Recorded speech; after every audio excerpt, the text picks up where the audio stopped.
名穿越部落求生时代，在这里每人一天可生产1名野人，野人可以出去为我寻找物资，而我部落的野人都是身强体壮的大汉，第一天就给我带来了惊喜。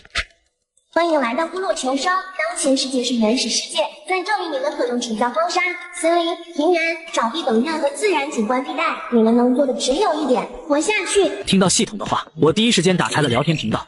这是哪里呀？谁能送我回家啊？求求了，只要能回家，我给他1000万。这到底是要干什么？有人知道吗？我刚才召唤了一个部落人，那家伙瘦得跟猴一样，我一激动，直接一拳把他干懵了。我劝你们不要在这里浪费时间，浪费发言次数。有这个时间浪费发言次数，不如看看右下角的聊天限制，更不如想想今天吃什么。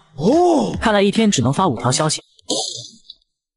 我操，你这么猛的吗？杀了一头老虎！文熙见野人这么能干，立马再次下达命令让他去搞物资。野人在听到文熙的话之后，脸上的表情有些不对劲，但他并没有发出抗议声，而是再次跑了出去。看样子这些茅草屋生产出来的野人确实都是鲜活的生命，独立的个体，竟然能让我感受到他的不悦，有意思。文熙看到野人离开后，又打开了羊皮卷查看了起来。此刻的羊皮卷上显示的是茅草屋升级所需的材料，升级一共需要4种材料，看样子都是些基础材料呀。老虎和解剖。文熙看到系统的提示，毫不犹豫地点了解剖，点完的瞬间，整个老虎就被解剖完成了。肉也有了，还差些水。这生存指南也没说玩家不能参与资源收集，要不我也出去找找物资。文熙说干就干，带着一根老虎骨作为武器就出去。他为了防止走丢，几乎是一边走路一边做标记。并解锁新地图，南方平原，可在羊皮纸中查看新地图特性。游戏内部通知吗？还是说激活了系统？文熙想到这里，顿时面露喜色。可没一会，他就收到了聊天界面的提示音，原来是他出门寻找物资的信息公布了出来。丢卡咩！我还以为我是天命之子激活了系统呢。对了，怎么没人聊食物呀？你们都在讨论带回多少资源，可是你们吃什么喝什么？那个看你们说的起劲，我还寻思我家的聪明稻谷人给我捉的老鼠是最没用的呢。老鼠肉，楼上的，我出10个木头换取你的老鼠肉。大佬，这就有10个木头了，我出5个石头。就在这时候，整个聊天频道再次沸腾了，而交易市场上面也被挂上了第一个东西老鼠肉，但是很快就被秒杀下去了，甚至还有人把水也挂上来出售了。但是买了水的人很快就意识到了一个问题，他们没有装水的容器。文熙见状也再次往季己茅草屋走去。大约过了2个半小时，他终于回到了季己的茅草屋。这时的野人也在屋内等他。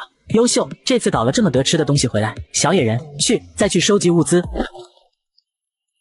现在储水的容器和石锅设计图都有了，就是没有材料。文熙想了想，把老虎肉分割成小块，上架到了交易市场。没想到刚上架就被扫光了，最终用了50块老虎肉换来了木材400，石头150，甘甜的水100，茅草1000。文熙交易完后没有全部提取出来，而是选择提取木材。400的木材很快就出现在了茅草屋外面，他立马用这些木材做了4个木桶，随后把刚换的水取了出来，然后又用提取材料出来将茅草屋升级。升级成功，终极茅草屋每日可生产2个野人，正在生产中。好战的野人，这个骨头棒子给你。很好，出去采集去吧。看来还得换点茅草啊！文熙只好无奈地打开交易市场，再次上架了1块老虎肉，很快也换来了100的茅草。修复好墙壁后，文熙便清点了一下季己的资源，同时也再次打开了羊皮纸。这时的羊皮纸也出现了一些新的建筑，只是出现了高级茅草屋和居民茅草屋，而且造价还是低级的10倍，离谱到家了。文熙见状觉得离谱，他又打开了聊天频道，准备看看有没有新消息时，此时才发现里面已经炸过了，都是在讨论老虎肉的事情，也有不少那些要求出分享经验和求救的人。文熙没有理会这些，而是将目光看向了那个售卖兽皮衣制作图纸那人。兄弟，2斤肉换你的图纸，换不换？我操，那个兄弟，你不会就是那个杀了老虎的猛人吧？这你别管，就问你换不换吧。换。不过兄弟你也知道，这设计图纸太难得了，所以能多给1块吗？您放心，兄弟不白拿您的，以后有好货肯定想着您。就2斤，我的食物也有限，不换的话我可以去找别人。别兄弟，我换，您可千万别找别人啊，下回有好东西肯定还想着你。文熙见状没有再废话，直接将交易，很快制作图就传了过来。不过他看着制作所需的材料，顿时就迷茫了，骨针和纤维哪里找？看样子这兽皮衣是做不成了，不过3斤肉换得到也不亏，早晚用得到。好样的，这次搞回来了这么大一头鹿，你去休息一下先吧。年幼的鹿可解剖。文熙见此直接点了解剖，很快便得了100斤肉、1块鹿皮和鹿茸。鹿茸，这可是好东西啊，壮阳补肾。你也回来了，还搞了这么大只野猪。肥硕的野猪可解剖。文熙见状，再次对野猪进行解剖，这次直接得了1000斤肉。见有这么多肉了，晚上文熙把肉烤给了2个野人吃，可令他没想到2个野人竟然吃掉了50斤肉。吃完后，文熙便去休息。很快，时间来到了第2天早上，茅草屋又生产了2个野人。文熙看到眼前2个野人，也是嘴角微微勾起。看样子我的运气不错嘛，生产的野人和别人的不同，个个都是身强体壮的。由于昨晚吃了50斤肉，几个野人都不饿，文熙就直接让他们出门采集了。他则是看起了聊天频道。昨天晚上我这里竟然有狼群攻击，太恐怖了！我这也是，我的野人昨晚被狼杀死了，我好害怕啊！你们的部落难道都只有男人吗？有没有人招募到女的？有啊，我今天刚招募到一个女人，不过年纪足够做我妈了。我也是，她竟然自带了骨针和纤维，虽然没有图纸，啥也干不了。哦，看来夜晚可能会有怪物袭击啊！还有女性野人可以携带物品，这些信息都很重要啊！看过聊天之后，文熙又开始在交易市场扫货。很快他就看到了一张有用的图纸，绳子可兑换10斤肉。看到这个价格，文熙没有丝毫犹豫，就用了10斤老虎肉换了。很快，绳子的图纸就出现在了文熙的仓库。绳子所需材料茅草100。这么算的话，升级到高级茅草屋的话，是一共要3万的茅草吗？文熙暗暗琢磨着需要消耗的肉食，最终他以20斤老虎肉、410斤猪肉换到了3万茅草、2000木材以及450石头。文熙收到材料后直接取出，并将2万的茅草制造成了绳子，随即选择了升级茅草屋。高级茅草屋每日可生产3名部落人。又是出现了2项新的可制作物，有了烤架的话，就可以大块大块的烤肉了。不过就是这个房子，花了那么多的材料，到现在也才50平，还是太拥挤了。勇敢的野蛮人可采集，体力100。他有着一颗勇敢无畏的心，当他外出收集物资的时候，很可能会带回你意想不到的收获。出发采集。我热烈低马，我这都是什么神仙野人？单挑2头狮子。文熙见野人累得够呛，赶忙拿了一盘甘甜的水给他喝。喝完水后，他的体力值也恢复了一点。文熙见此也没继续让他出去采集，这还剩5点体力回来的。要是遇到猛点的野兽，他们岂不是要嘎在外面？对了，如果给这些野人带上食物，那他们饿了是不是就会积极补充体力了？想到这里，文熙决定下次给他们身上带些肉，他便立马把2头狮子处理掉，得了200斤肉，又在聊天室里发布了用狮子肉换稀有物品的信息。我操，狮子肉！大佬是自己狩猎的狮子吗？天啊，一头狮子估计狗窝吃上半个月了。大佬我这有图纸。大佬，我这里有个宝贝，您看看。彩色夜明珠可以为你带来夜晚的照明，并且能够为夜晚迷路的部落人指明回家的方向。好东西啊！10斤肉我换了。那个大佬，您看，您获的食物也比较容易，不是？多给我几斤可以不？就10斤。文熙没有多说什么，直接点了下一个私聊。大佬，您看看我这图纸值多少肉？优秀的屠刀制作蓝图，它是一把神奇的屠刀，同时锋利性也不错，对野物的杀伤性+5。神奇厨刀，这个给你5斤肉吧。大佬交易。文熙见对方爽快，直接把5斤肉交换了过去。这时的坤基又发来了消息，答应了10斤肉交换。在交换完成时，茅草屋突然蹦出了一个提示：获得彩色夜明珠，是否镶嵌？镶嵌。镶嵌中，请稍后。镶嵌成功，账门可在夜晚开启，只因迷途的部落人回家，可照亮屋子。注意，它的开启同时也可能吸引来未知的敌人，请务必做好战斗准备。引来未知敌人，干了！镶嵌之前你可不是这么说的。您好，我这里有一张制造蓝图，您先看一下再回答我。砖块需要用窑炉进行烧制。好东西啊！这个图纸10斤肉。西哥，你能弄到这么多肉，想必茅草屋等级不低吧？虽然我现在只能看到高级茅草屋的材料，但我推测砖块这东西肯定会是茅草屋的升级材料，所以请给个实在价格吧。看到这老道的回复，文熙略作沉吟，想了想，出价了50斤肉，对方也爽快答应了。窑楼所需石头300，木材500，这是一次性窑炉，每次可以炼制的物品根据大小决定上限，而且使用它你需要一个非常大的坑，还得挖坑。你们俩去挖洞。文熙也是贴心的带着2个野人出房子外，给他们一人准备了一个大补头，便亲自挖了一遍做示范。做了一会儿示范，野人懵懂的接过了他手中的补头，开始重复起文熙刚才的动作。文熙见状满意的点点头，随后他直接躺在地上监工，不一会他就睡着了，一直到下午4点太阳快落山才醒。这一觉睡得真舒服。卧槽，人呢？这尼玛是挖了多深啊！出来，够了，可以了，吃饭了。文熙这话一出，洞里的敲击声戛然而止，2个野人随即从洞里跳出，满脸疑惑地看着文熙。你们先回去休息吧。这深度应该有10米了。文熙直接拿出材料和窑洞图纸，很快一个规整的窑洞出现在了文熙面前。窑洞当前可炼制砖块500，可以炼制500块，太好了！文熙看到这砖块数，顿时有些欣喜。他现在就等野人休息好，让他们去河边收集了。当他回到屋内时，不料好战的野蛮人给他带回了惊喜。你竟然能单挑这东西！这体力掐着上线来的吧？真不知道体力清零的话，他们会不会死，还是说会倒在原地一动不动？文熙见此没再多想，把眼前的耗牛和鳄鱼分解，这次直接得了2200斤肉。看样子要下雨了，外面那砖窑不会受影响吧？想到这里，文熙当即跑出外面查看，出后竟发现原本敞开的砖窑竟然变成了封闭状态。窑模封闭中，由于天气原因，烧砖时间延长至18小时。还好，这个砖窑还算人性化一点。在这种地方，万一感冒了，不知道会不会死呢？世界灾难，暴雨已经开启，请各位玩家小心应对，持续时间未知。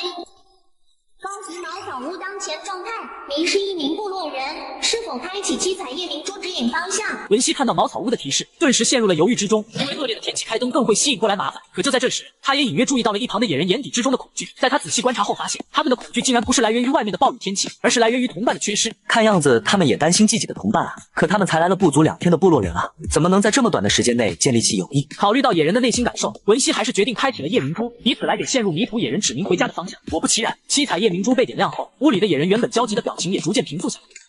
高级茅草屋当前状态，指引迷途的野蛮人回家中。不好，有狼群来了！卧槽，这是要撞毁我们的屋子，全体都有，出去迎敌！文熙话音落下，几个野人朝外面跑去，没过一会便听到了狼嚎叫的声音。就在文熙以为稳妥了的时候，一只白色狼毛的狼王出现，对着文熙发出了阵阵低吼，野人则是迈出了脚步朝他走去。狼王见状也低下了头。看他样子好像是不想再战了，还是说他在表达另一层意思？他这是打算臣服了？什么情况？狼群袭击，白捡一群狼。是否接受白狼王的效忠？文熙在听到系统提示音后愣了一下，脸上露出狂喜之色的接受。文熙做完选择后，白狼王仰天长啸，便把躺在地上受伤的狼咬死，提过到文熙跟前。这是给我的见面礼吗？打和解逃。文熙直接当狼王面前躺下，随后又回到了屋内逃。茅草屋的门再次被踢开，这次是文熙的野人回来，手里还抓着3株草。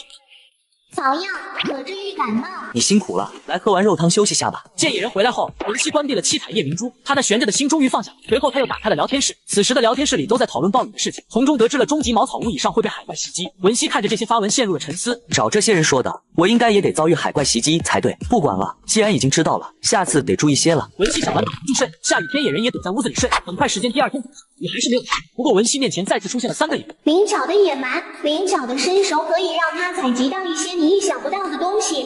粗鲁的野蛮人，他的行为非常粗鲁，所以不会给你带回来任何的设计图纸，即便有那也是损坏的。嗜睡的野蛮人，因为非常的者睡，所以采集回来的时候体力往往是满的，当然他的采集总会非常的敷衍。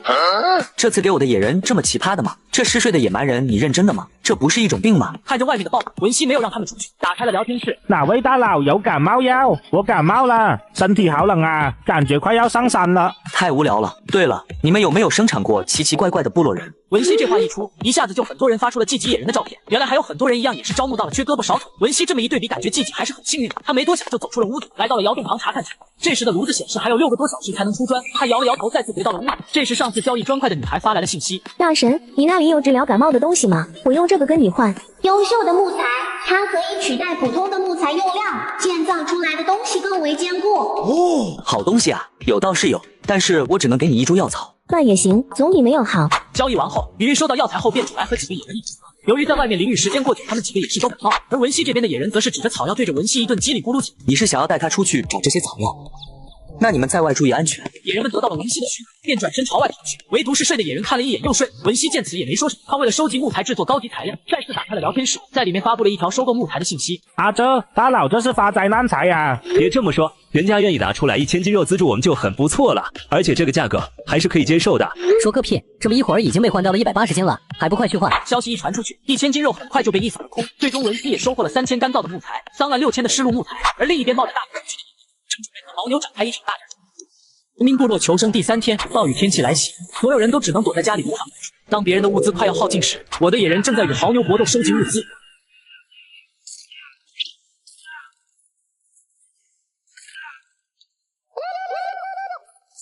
耗能，可解剖。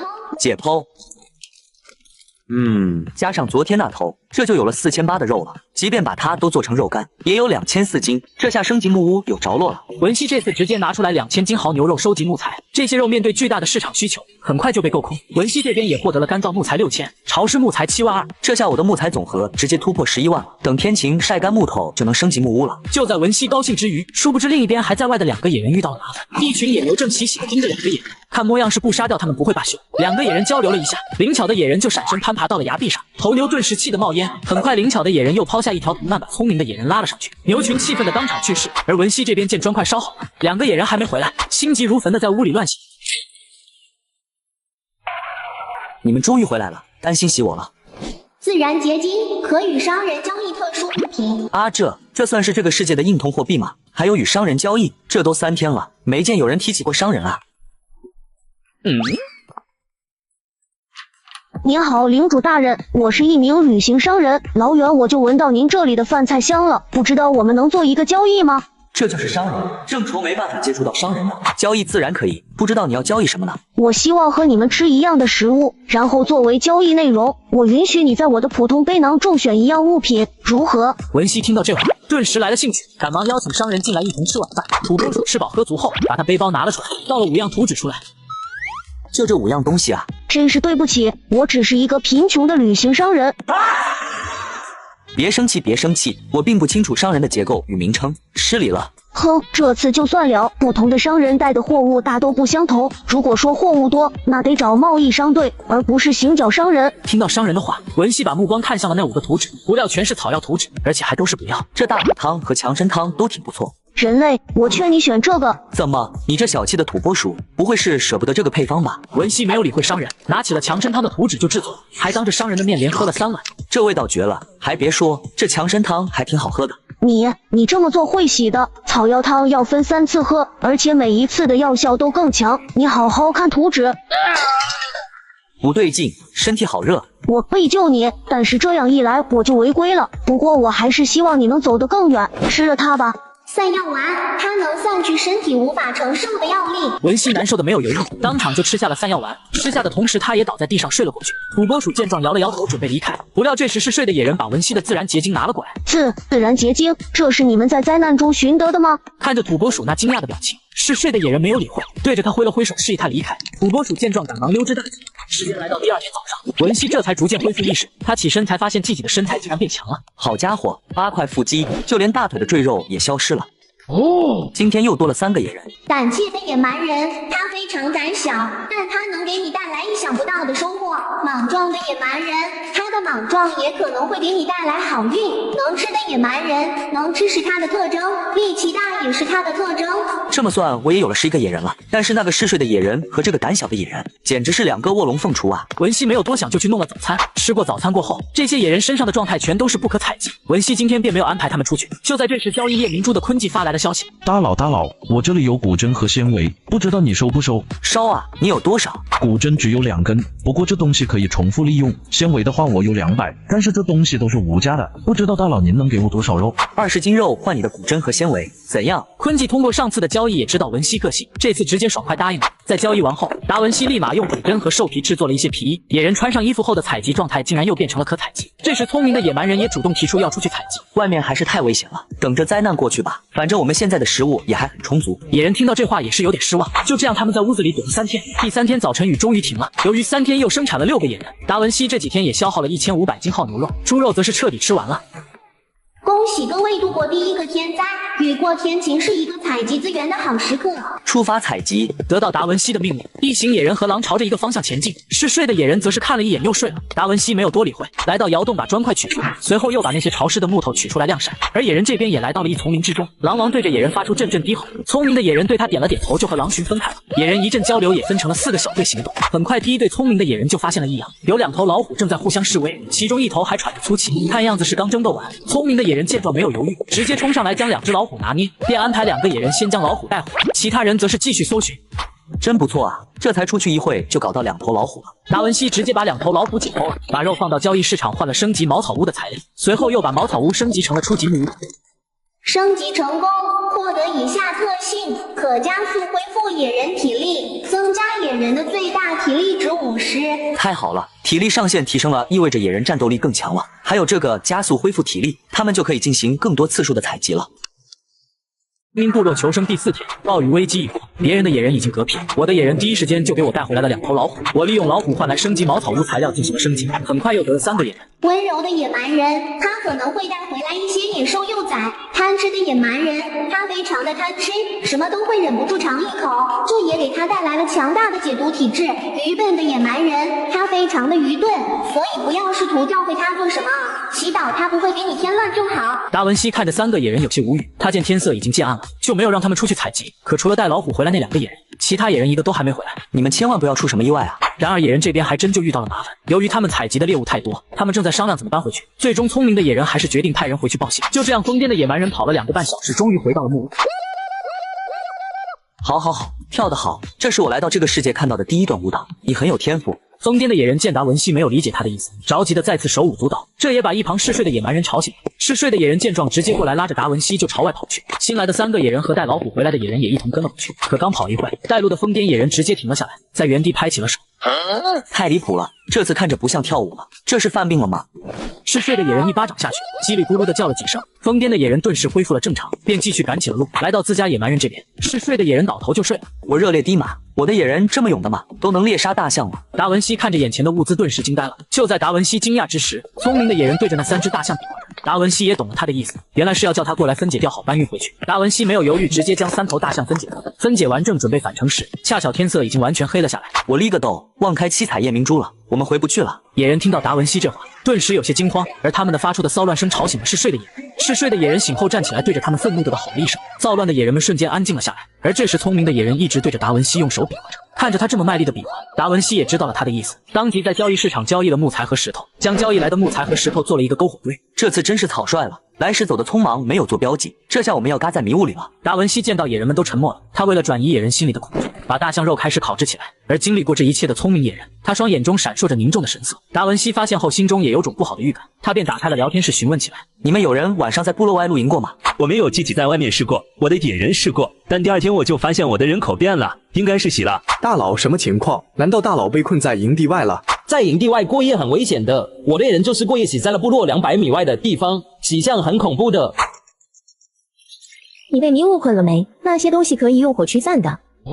你也被困过吗？是的，之前和部落人一起出去采集，回来晚了点就被困了。能详细讲讲吗？迷雾里是有什么怪物吗？迷雾里有一种黑色怪物，这些怪物不会靠近火光。我1天没睡，第2天收获了一个蓝色晶体，还和商人做了一个特殊交易。除了只黑色的怪物呢？他们还有其他的特征吗？他们会在天空之中对你发动攻击，但是用火把烫一下它就会消失。我知道的就这么多了，不知道对你有没有用。果真有自然结晶，看样子篝火堆多了准没错。达文西想到这里，当即再次购买了木材，并迅速的制作起篝火堆。就在达文西制作中，一个黑色的影子朝他扑了过来，好在嗜睡的野人及时出手相救。谢谢了。随着达文西的鞠躬感谢，嗜睡的野人眼底闪过一抹诧异神色。不过就在这时，外围的篝火堆突然同时灭了。糟糕，黑影似乎变得更多了。云也没说会有这么多黑影啊，照这样下去要洗在这里。就在文西绝望之时，突然狂风大作，黑影的攻击也随之停了。就这样精疲力尽的他倒在地上睡了过去。等再次睁眼，时间已经来到了第2天。达文西没有在此多停留，捡了自然结晶就叫上野人返回了营地。然而回到营地便又有了3个野人在外等着他。聪慧的野蛮人，3胞胎的老大，必要时智商在线。聪慧的野蛮人，3胞胎的老二，听老大的话。聪慧的野蛮人，3胞胎的老三，听老大的话。这怎么越来越奇葩了？这他喵给了我3个二傻子。聪慧难道变成了贬义词吗？达文西看着眼前的野人，目前他已经有了23个野人。他又拿出图纸建造了几个茅草屋，然后派遣了19个野人出去采集。记己则是带着9匹狼和3个聪慧的野人朝着树林走去。很快白狼王就带着达文西来到昨天他们猎杀大象的地方。不料这时竟然发现了成群的大象正在一条快干枯的河边饮水。怎么这条河快干了？不是刚下过暴雨吗？难道是有某些天灾又要降临了？就在达文西疑惑之时，突然发现象群中竟有个人类。他没有着急过去，而是叫一旁聪慧的野人去把他叫过来。聪慧的野人脑子一开窍，似乎懂了达文西的意思。不料他刚冲出去就撞在了一棵树上，撞树之后他没有绕开，而是和那棵树死磕上。这一动静也是引起了河边那人的注意。这他喵是个狐狸啊！狐狸见状叫唤一声，直接闪身出现在了聪慧的野人身边。自然结晶的味道，拿出来。达文西看到狐狸的实力，很不情愿地拿出了昨晚捡的自然结晶。狐狸拿到自然结晶，顿时笑得像个孩子。对了，你在里面挑选一样东西吧，算作我们的交易。未来7日局部天气变化预测图，里面是小狐狸自己推测的未来天气，准确率高达90%，不准也不能怪小狐狸哦。亮晶晶的蘑菇，这蘑菇里面含有剧毒，吃下去致死率高达80%。动物春天出勤记录，里面记载了大部分动物春天的习性，对于狩猎有着很好的帮助。就只有这3样吗？就3样，立即只选1样。可是上次见到商人和他兑换物品，都只是用一个自然结晶的呀，为什么到你这就是3个了？哼，你管我？那我选这个天气预测的吧。好了，再给你提醒一下，不要招惹这些动物了，它们要暴动了。说完，狐狸就飞快离开了。达文西也是听劝的，没再打这些大象主意。他打开了天气预测图看了起来。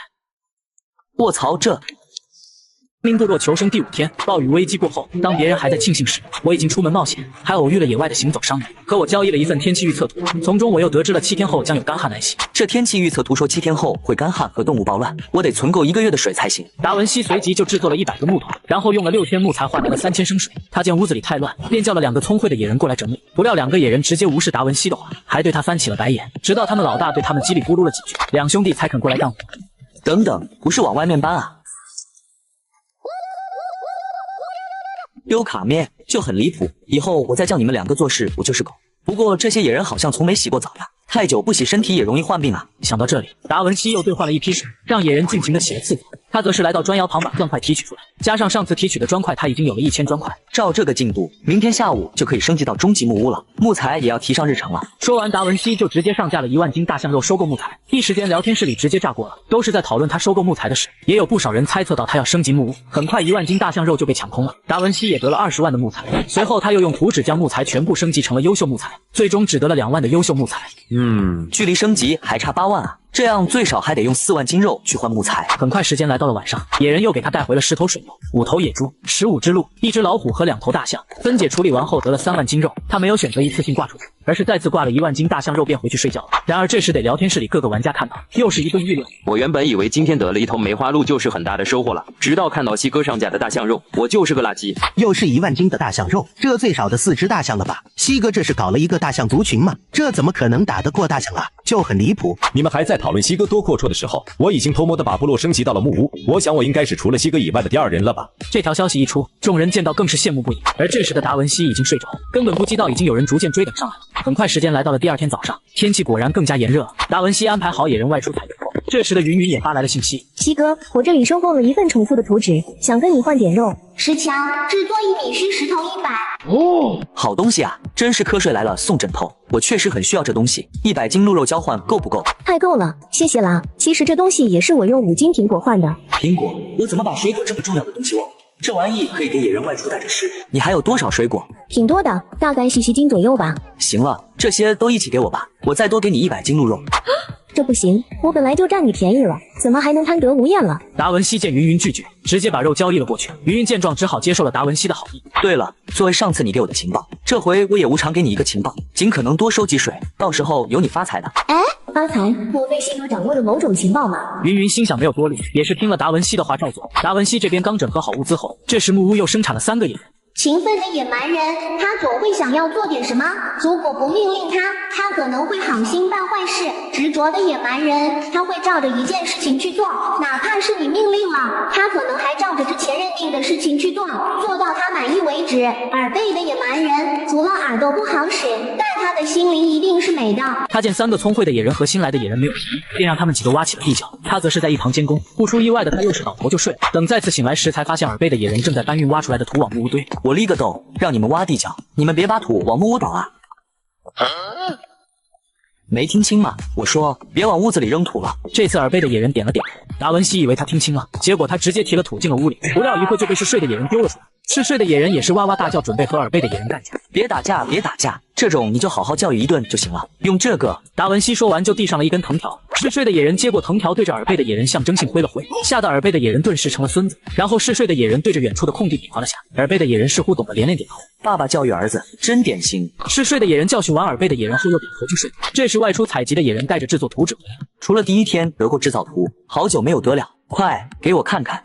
时髦制造蓝图，石斧制造蓝图。既然是武器制作图，我这是算进入石器时代了吗？达文西拿着图纸有些激动，他立马用图纸给制作了30把。然后随手把武器的图片发到了聊天室中，不料竟炸出了很多平时不聊天的女生。就在众人在讨好达文西时，一条消息的发出转移了话题。你们别整天想这些男女之事了，给你们提个醒吧，注意不要被他们喜欢上，或者和他们发生超友谊的关系，后果很严重的。这话一出，顿时让聊天室安静了，所有人都在等着下文。可那个人说完就没了动静。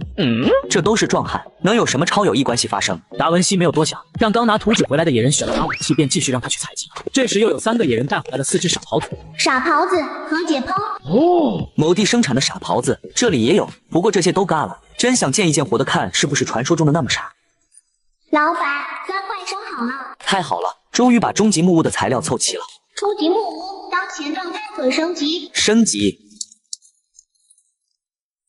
级成功。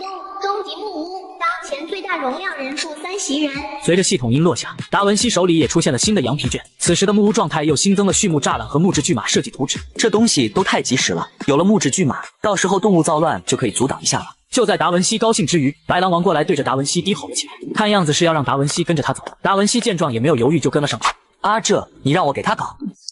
命部落求生第6天，得知7天后动物暴乱，当别人还在安于现状时，我第一时间收集物资，将木屋再次升级，还在交易市场疯狂囤水。这时自家的狼也给我带来了惊喜，还好动物世界看多了，要不然真搞不定。天色也晚了，还有个野人没回来。什么声音？达文西听到另一边有些动静，赶忙和白狼王过去查看。不料这时有一群傻狍子正在他木屋旁蹦蹦跳跳。达文西来不及多想，直接让白狼王和他手下把这群傻狍子控住。然后他迅速用栅栏图纸制作了栅栏，围住了这群傻狍子。围住后，他又是惯例的截图发到聊天室里，装了13。他这话一出，聊天室里又是一阵讨好声。他见13装成了，便去清点今天的物资。今天的野人一共又给他带回了狮子2只，傻狍子4只，犀牛2只，斑马2只。他没有多想就全部捡回，得了17800斤肉。随后他再次挂出去了1万斤，换取木材和石头，便去睡觉了。很快时间来到第2天早上，达文西刚起床就见到了3个新人。爱跑的野蛮人，他热爱奔跑，哪怕是猎豹也不能在短跑上胜过他。独眼的野蛮人，他的视力非常好，经常性吃饭都吃不到嘴里。强力的野蛮人，他的力量极大。太离谱了，每次都有残次品，独眼就算了，视力好到饭都吃不进嘴里。去，都出去采集去！达文西打发走几个野人外出采集后，便出门查看情况。不料他出到外面后，惊讶的嘴巴都掉到了地上，一座由土堆起来的山出现在了他的面前。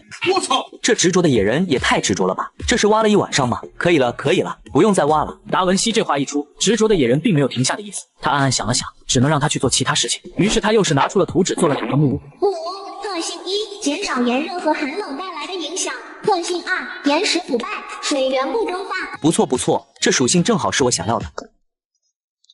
好了，你去给这2个新屋子里都挖一个大大的坑，以后我们要在这里面出水。这话一出，执着的野人这次终于停下了手里的动作，从洞里跳出来看着2间新木屋，随后他又进了地窖里。正在达文西疑惑之时，他突然又跳了出来，不过这次他手里拿上了他的刨土工具，朝着木屋走去。达文西则是进入了地窖查看。我热烈低马，这最少得有200瓶了，出水的话可以储存多少呢？想到这里，他手上也不闲着，直接开始在交易市场扫购水。买了足够多的水之后，达文西又开始着手制作起了简易的木桶。他这一制作就是5000个，花费了25000的木材。达文西这一举动，而这时的聊天室更是纷纷猜测他的下一步动作。西哥刚从我这买了1000升水，他这是要养鱼吗？不可能的，养鱼我试过了，就算是在水源旁边养，都会全部养死，就好像违背了游戏规则一样。是啊，好像圈养不了动物。我试着活捉过一些兔子什么的，根本不能圈养。难道西哥是获得了相关的图纸？达文西看到聊天室的推测，并没有出面澄清。这时另一边外出采集的野人又遇到了牛群。牛群的同伴上次被这群野人杀害了，也是显得格外生气。聪明的野人叽里咕噜了几句就冲了出去。原来这次他想用祭己作为诱饵来引诱头牛，从而其他野人好对其他野牛下手。面对野人的冲击，牛群没有妥协，选择了迎战。就这样两边展开了激烈的战斗。2个半小时后，野人这边也是成功拿下了牛群。这些都是你们杀的，一整个牛群。这是什么意思？你是要把这个东西献给我吗？你是想说你把斧头弄坏了是吧？没事，这东西坏了就坏了，没什么大不了的，我重新给你做一把。牦牛和解剖，达文西直接把牦牛分解了，得了44000斤肉。他再次放了1万斤肉上交易行换取水，然后着手准备午餐去了。吃过饭后，所有的野人体力也恢复到了最佳。下午再出去采集一次，记住一定要在太阳落山前回来。听到达文西的叮嘱，野人发出叽里咕噜声，便再次出去采集了。这时他才想起交代执着野人的挖坑的事，他赶忙来到木屋查看。结果刚进屋就差点当场领了盒饭。我丢卡面，直接在屋门口挖坑，就很离谱。达文西说完，看了看执着的野人，并没有在这间屋里，便直接在交易市场收购起了水。这时聊天室内的玩家们见到达文西又在疯狂扫水，再次热闹起来。西哥这么疯狂扫水到底是为啥？我好想知道啊！这谁知道呢？别老发这么短的话来浪费发言机会，你们要像我一样学会成长。所以西哥为什么大量买水啊？就在他们讨论的这段时间，达文西直接完成了2个木屋水池的储水，而执着的野人回来查看时，整个人都愣住了。他焦急地跑出找到达文西，一顿叽里咕噜的询问。不用挖坑了，你挖的已经可以了。听到达文西的解释，执着的野人扭头就走。好，有个性，你有个性，有个性你就别理我。达文西没有多理会野人，则是清点了下现在的物资。由于他大量抛售物资换水，现在他也只剩木材60万、石头21万、兽皮31、骨针2、纤维240、牛肉干700和牛肉2万9。到了晚上，野人只给他带回了2头野猪、1只豺狼。达文西解剖完后回到房间倒头就睡。到了第2天一早，这时木屋又生产了一个野人。通言的野蛮人，他可以熟练的运用各种语言，可以和任何物种交流。这太好了，那个通言的野人。丢卡面，果然是个坑货介绍，又给我整这个。既然无法交流，那就出去采集吧。打发走野人后，达文西记起来到了木屋后面，不料刚走几步就被惊呆了。这他喵的又是执着的野人干的。明部落求生第7天，干旱即将来袭。当别人才意识到危机时，我已经做好十足准备。接上集，我安排执着的野人挖坑囤水，不料他不听指挥，直接把周围挖满坑。这又是挖了一晚上吧？还好这里木屋有些距离，不然季人路过都得中招。达文西看着这满地的坑，想起了7天后动物暴乱，他直接动手用土纸做了一些石墙，不料做出来的石墙只有1米宽和高，他只好又用巨马土纸制作了一些放在石墙上。忙完这一边的东西后，时间已经来到了中午，这时还没有一个野人回来。我丢，坏了，忘记烧砖了。达文西说完就去烧砖了。这时野人刚出没多久，就发现了一个羊群。通年的野人竟然直接模仿出羊叫的声音，直接把羊群骗得主动跟他回家。达文西这边此刻正操作完砖块烧制，远远就听到了羊叫的声音。他见状没有多想，立马制作了一个简易的畜牧出来。通年的野人也懂达文西的意思，不慌不乱的叫羊群进去。好样的，你辛苦了，先去休息下吧。很快时间来到了傍晚，天空的太阳也变得不对劲起来，温度也变得格外的热。聊天室里的人也开始纷纷抱怨起来。这鬼天气，怎么说热就热呢？我今天都洗了2次冷水澡了。别抱怨了，我的野人热的都不出去搜寻物资了，气死我了。我家的也是，刚下完暴雨，我以为可以舒坦一回了，可这才几天就热死了。看样子他们还没人发现河水快干枯的现象。怎么回事？达文西听到白狼王的叫声，赶忙出去查看，原来是有另一群野狼攻击过来，但是还没战就又撤退进了树林。就在达文西放松了警惕时，一头野狼无畏生死的冲了过来，好在聪明的野人及时出手将其拿下。此时野狼群也再次发动进攻，朝着没有巨马的一边冲了过来，全体都有，准备迎敌。就在野人在原地准备防御时，这次白狼王直接带着狼群主动攻了上去，就这样自家的狼和野狼群展开了打。几分钟后，所有野狼也是全被歼灭，达文西也是第一时间将野狼群解剖了，随后便打算在聊天室里问一下其他人有没有出现这种情。不料这时聊天室的人已经在讨论这事了。我干，你们知不知道我这里竟然被骆驼进攻了？他们不是友善的吗？就很离谱，搞得我洗了2个野人。骆驼，那你还好，我被鳄鱼进攻了，不过我把他们都抓起来了。楼上狠人，我被狼群袭击了，我猜测这次动物袭击跟我们所处地方有关。达文西看到大家都被袭击了，也就没多发言，倒头就睡了。很快时间来到第2天早上，达文西早早的就带着几个野人出门了，他要在干旱来之前收集足够的草来喂羊群。而这时的其他玩家也发现了天气开始不对劲。卧槽，你们发现了没？河水几乎干涸了。河水干涸，别闹了兄弟。对，卧槽，是真的，交易市场的水开始下架了。什么鬼？下架？快去抢啊！感谢大佬提携，今日之恩没齿难忘。这云还算有点脑子，照我说的去做了。行了，我们回去吧，等中午就热得要命了。达文西没有在外多待，摘了点草就回到了基地。回到基地后，达文西让野人们洗了次澡。西哥，今天晚上那些动物不会暴走吧？我听到有老虎的声音了。不会。那就好，西哥果然有预知灾难的东西，幸好认识你。但是明天他们会发动总攻，到时候抵挡不住是什么后果，我也不知道。大佬，下次拜托你一次性说完，这么晚我心脏受不了。怎么又叫了？达文西听到白狼王的嚎叫，又出了外面查看。只见这时的月亮变得格外圆，原本晚上的迷雾也随之消失了。这时的野人状态也全部是可采集状态，就连嗜睡的野人也没有像以往一样在睡觉。奇怪了，难道这算是某种隐藏任务？不管了，既然能采集，那就去采集。撑死胆大的，饿死胆小的，说不定今晚能有意外收获。达文西直接下了决定，安排嗜睡的野人带着20个野人和狼群一同出去采集，剩下的野人则是和他守着部落。嗜睡的野人见到达文西让他们夜间采集，对着达文西深深的点了点头。你们一定要平安回来啊！就这样，达文西在野人们出发后，一直在屋外等着。2个半小时后，野人们一人扛着棵树木回到了基地。这正是升级高级木屋所需的木材。达文西当即打开升级面板，这时的升级所需材料刚好够，他想都没想就把木屋升级。高级的木屋特性1，可以更快速的恢复部落人的体力；特性2，能够提升部落人的最大体力值；特性3，能够建造稍微复杂的动物围栏；特性4，可用100万木材直接重新建造。除了外观变高级了，其他特性好像没太大变化，还是看看羊皮纸有什么新东西吧。牧羊鞭可以用它来放羊，水槽可以给动物储水。这2样还不错，对我以后的养殖业挺有帮助的。西哥，你让你的部落人出去采集了吗？我就知道西哥一定是有胆魄的人，就是不知道西哥收获了什么。我收获了一种石头，但是现在用不到啊。稀有的承重岩石。这东西是你晚上采集回来的？是的，你的野人给你带回了什么？我也不瞒着你，我得了升级高级木屋的100年稀有木，而你手中这个应该是升级初级砖瓦屋的必要材料。听到达文西的解释，云云也知道了这个图纸的珍贵，但他还没有获得稀有木材，便把图纸给了达文西。世界灾难已开启，天旱即将来袭，请各位玩家做好准备。林部落求生第8天，干旱灾难正式降临。得知动物即将暴乱，野人还在不知所措时，我已经做好了十足准备。卧槽！没人告诉我这次袭击还有鸟啊！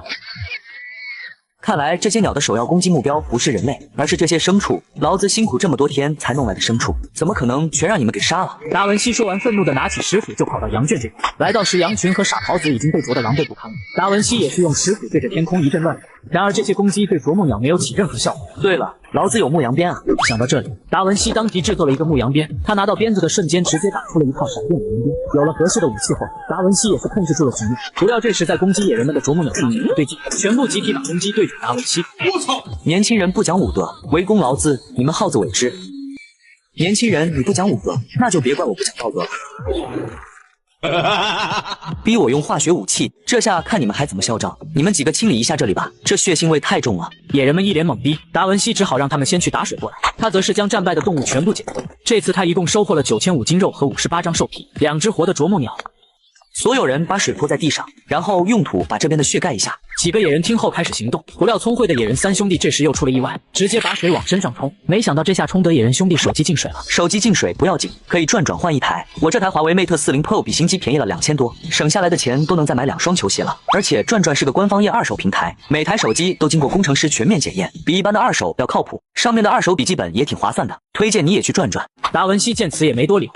反正水多，让他们洗澡的同时把地收拾干净就行。达文西见打了胜仗，便把今天的收获发到了聊天室里，顺便看看其他人被动物进攻后的样子。我操，羡慕大佬的一天！我现在都被追杀出了部落，我正躲在部落外面看着那群野兽占据我的部落。我还好，击退了那些野兽，收获也还不错，而且野兽的血还挺好喝。对呀，木水的话，我们可以喝这些血啊，真是一语点醒梦中人。打断一下。谁有稀有承重矿石，联系我一下，我出3倍的生存物资收购。达文西发布了这条消息后，便关闭了聊天室，来到了砖窑把砖块提取出来，他的砖块数量也达到了2500。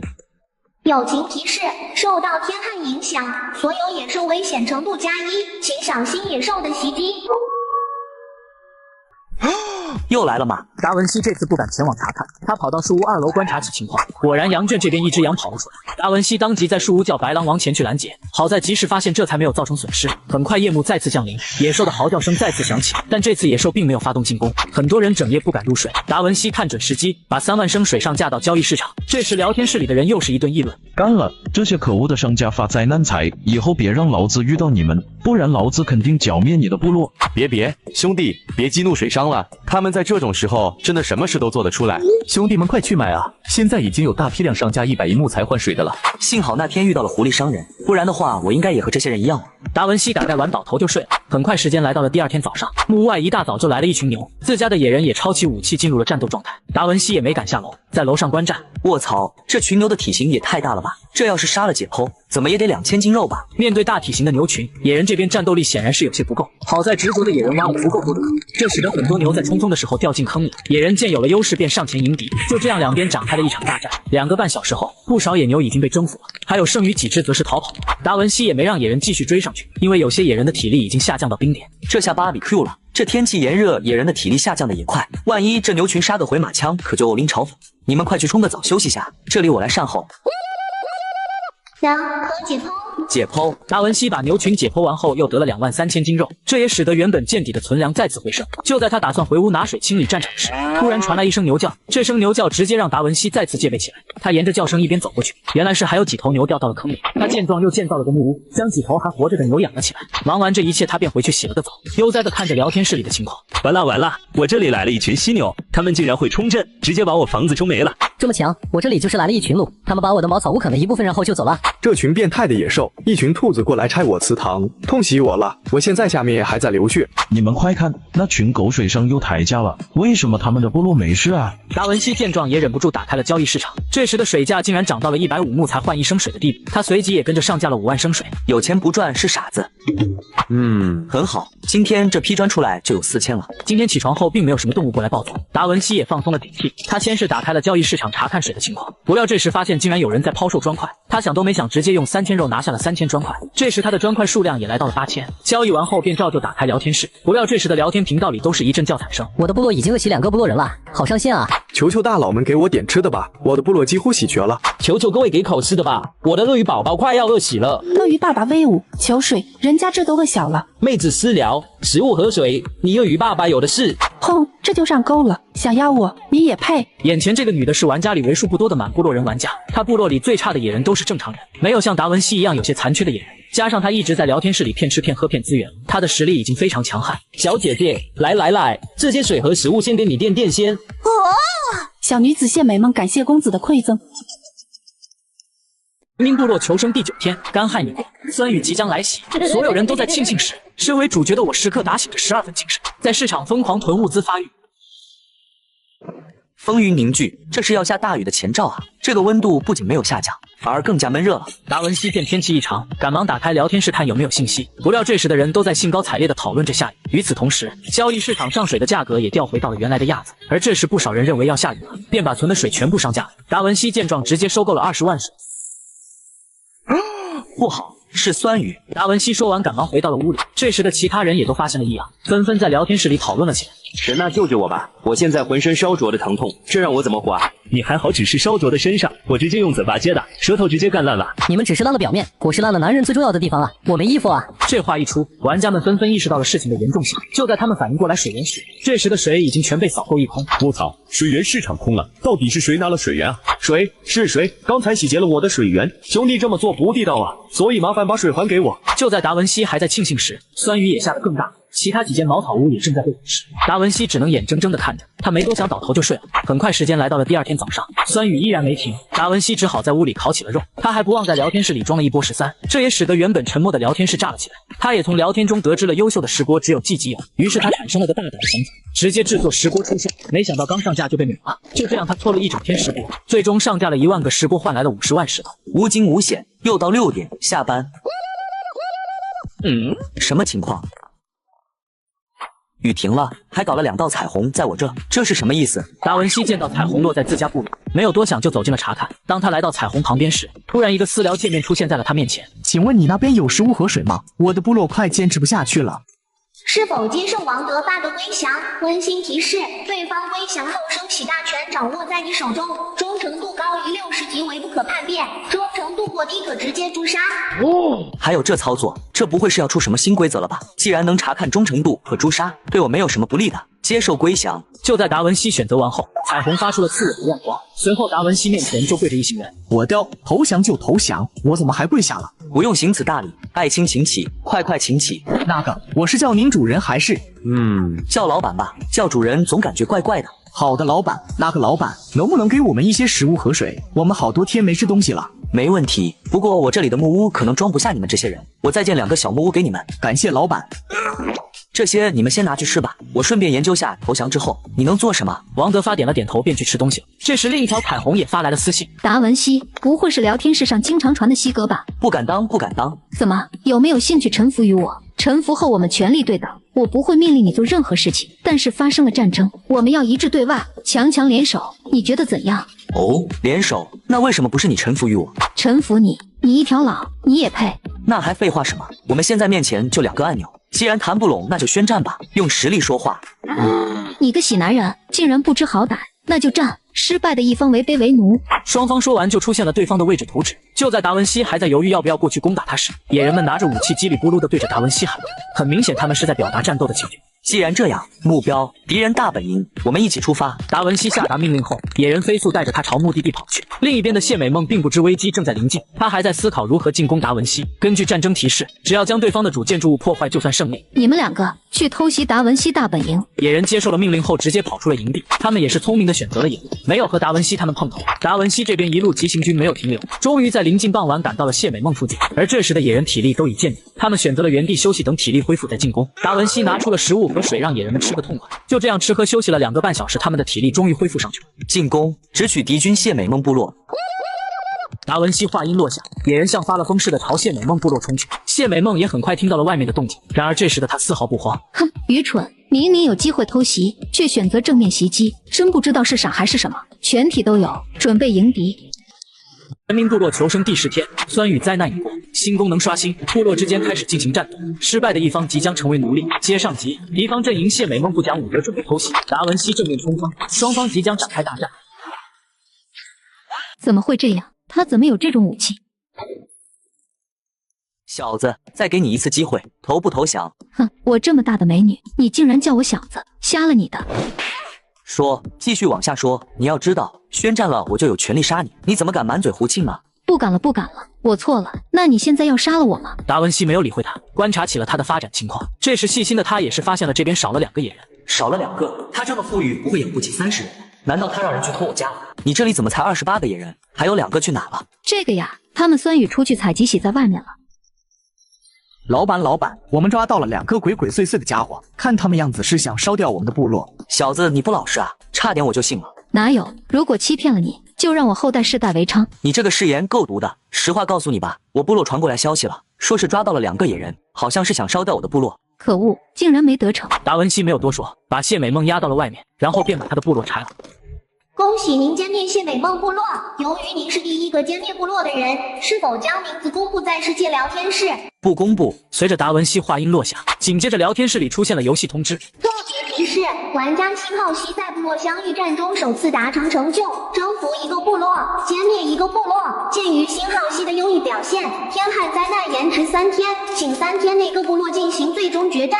我臭，大佬就是大佬。这游戏第1次的聊天室发言就给了西哥，而且还是2次。感谢西哥争取的天害延期3天，掠夺真的爽。看这个设定，这是要逼死我们啊！3天之内进行决战，如果我们就是不打的话，难道还能强迫我们不成？挨扒面吗？说好的不公开，结果就是不公开姓氏。系统提示：谢美梦部落已经歼灭，谢美梦全体部落人降级为奴隶，玩家谢美梦降级为奴仆。点击查看详情。还有这种操作？谢美梦，身份奴仆，特性1，不能违背主人的命令；特性2，永远不能做出伤害主人的事；特性3，主人是达文西，属于私人财富。这些人都和王德发一样，可以查看忠诚度。这游戏越来越有意思了。走吧，咱们启程回家。遵命，主人。达文西没有理会，直接带着野人启程回家。经过了2个半小时，他们也是回到了部落。这时的王德发竟然私自建造了一些石墙，把部落围了起来。王德发，这些都是你做的？是啊，我的部落人在投降你之后多了一项建筑能力。你不是有石墙的图纸吗？我被共享过来了。然后你们家的是睡野人叫我动工的。你做得很好，咱们晚上加餐。还有你身上都馊了，去取水洗个澡先吧。王德发听后高兴的去打了水，然后走进一间木屋，将门关死。达文西见后也是有些不解，大小伙子的还躲躲藏藏的。达文西摇了摇头，没有多想，只是在心里默默给王德发打了一个太小自卑的标签。随后他便回到木屋清点当前物资。这时的他已经有了木材120万，石头58万，砖块1万，兽皮160，肉18000斤，稀有承重矿石89。他见升级砖瓦屋的砖块已经够了，现在就差稀有的称重矿石不够，他便又打开交易市场上架了几把石斧换取。把石斧挂出去又增加了别人战力，可惜食物又换取不到了。主人呢？有什么烦恼吗？不妨和奴家讲讲。说话正常点，我想收购稀有的承重矿石，怎么，你能帮我？这个嘛，奴家不敢把话说得太满，但是奴家可以试一试。那可以，我的收购价格你应该也知道，用我给的价格能收购来最好，不行也没事。好的，主人。谢美梦说着就打开了聊天室，在上面发布了一条显眼的话：还附上了一张自拍。不一会就很多绅士过来私聊，表示愿意和他交易。就这样，谢美梦很快就用了极低的价格收购来了30块稀有的称重矿石。离谱了，一群舔狗，男人就差别对待，以后不做冤大头了。这种交易的事情全部交给你了。感谢主人。那个主人，我想有间自己的木屋可以吗？和这些野人睡一起有危险的。有危险？我天天和这群野人住在一起，安全真的？主人，他们深夜可能会对你动手动脚的，我之前就是过了。我操！还有这种操作？难道是我平时睡得比较死没发现？那就给你一间木屋吧，和那个王德发一起住。谢美梦见状也没介意，直接往王德发的木屋走去了。很快时间来到了第二天早上，一声惊叫打破了早晨的宁静。年轻人这么会玩吗？大早上就玩得这么欢？难道这个王德发还是个短小精悍的类型吗？你怎么会出现在我的木屋里，还跟我睡一起了？有什么关系吗？反正都是女人。怎么没关系？你这就是非礼，强闯民宅！喂，你这个家伙，本小姐都没嫌弃跟你睡一起，你倒是嫌弃起本小姐了。算了，不扯这个了，你要保密我的身份。保密是吗？不能让任何人知道我是女的。好，我给你保密。主人连我都看不上，会看上你？什么玩意？另一边，达文西把砖块提取出来后，将高级木屋升级成了砖瓦屋。砖瓦屋特性1，体力恢复速度翻倍；特性2，最大体力增加100；特性3，坚固稳定耐高温。太好了，看下这升级送的图纸先。火把制造蓝图，加柔兽皮衣制造蓝图。不错，这2个都是实用的东西。如果这次来的不是天旱，而是雪灾，那估计喜的人会更多。声音部落求生第11天，部落混战以来，我成功收编了2名玩家，这也使得原本要来的雪灾延期了3天，好让我有足够多的时间准备。别挖了，去外面挖！执着的野人听到达文西叫他换地方挖坑，立刻就停下了手中的动作，从坑里跳出来，疑惑地看着达文西：“你去那边挖，最好给我挖一个护城河出来。”执着的野人听到达文西这话，瞬间就来了兴致，一下就冲了出去。我操，这都是些什么神仙野人啊！自从收编了2个玩家，达文西也闲了起来，于是他打开了聊天室，准备消遣一下时间时，不料这时的聊天室里都是在讨论部落争斗的事。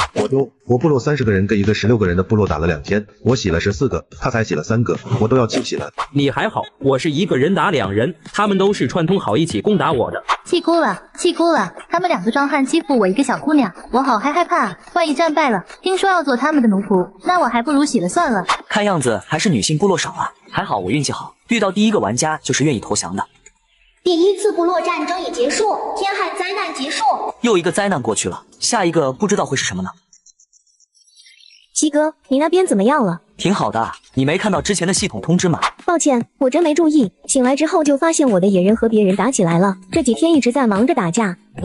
这小妮子还挺狠的。对了，西哥，那你是怎么对待那群奴隶的？怎么对待？就正常对待啊，养好了他们还能当肉炖呢。那玩家呢？玩家的话看你心情了，觉得没用，杀了又何妨？反正奴仆的生死大权都在你手中。明白了，我知道怎么做了，谢谢西哥。鱼私聊完后，便叫上了2个人，来到了一个山坡处，然后叫他们2个互相残杀，便转身离开了。2个人手也是不受控制，就掐住季己的脖子，直到窒息而死。这时达文西这边的野人也在哇哇叫的要求出去采集，他没有拦截，就让他们外出了。季己则是在部落逛起查看情况。经过昨天王德发的一轮扩张，窑炉也新增了2个，还有一个木屋专门储放砖块。什么玩意？王德发可以自己自作主张弄这么多东西，还有这砖块多了500，难道是谢美梦？主人，你怎么在这里？这个你别管，外面那2个窑炉和这些砖块是不是你换的？对呀，是我弄的。你哪来的资源？不会是骗来的吧？也不能说骗吧，要怪就怪那群男人太傻了，随便勾勾指头就会给我送物资，我也没办法呀。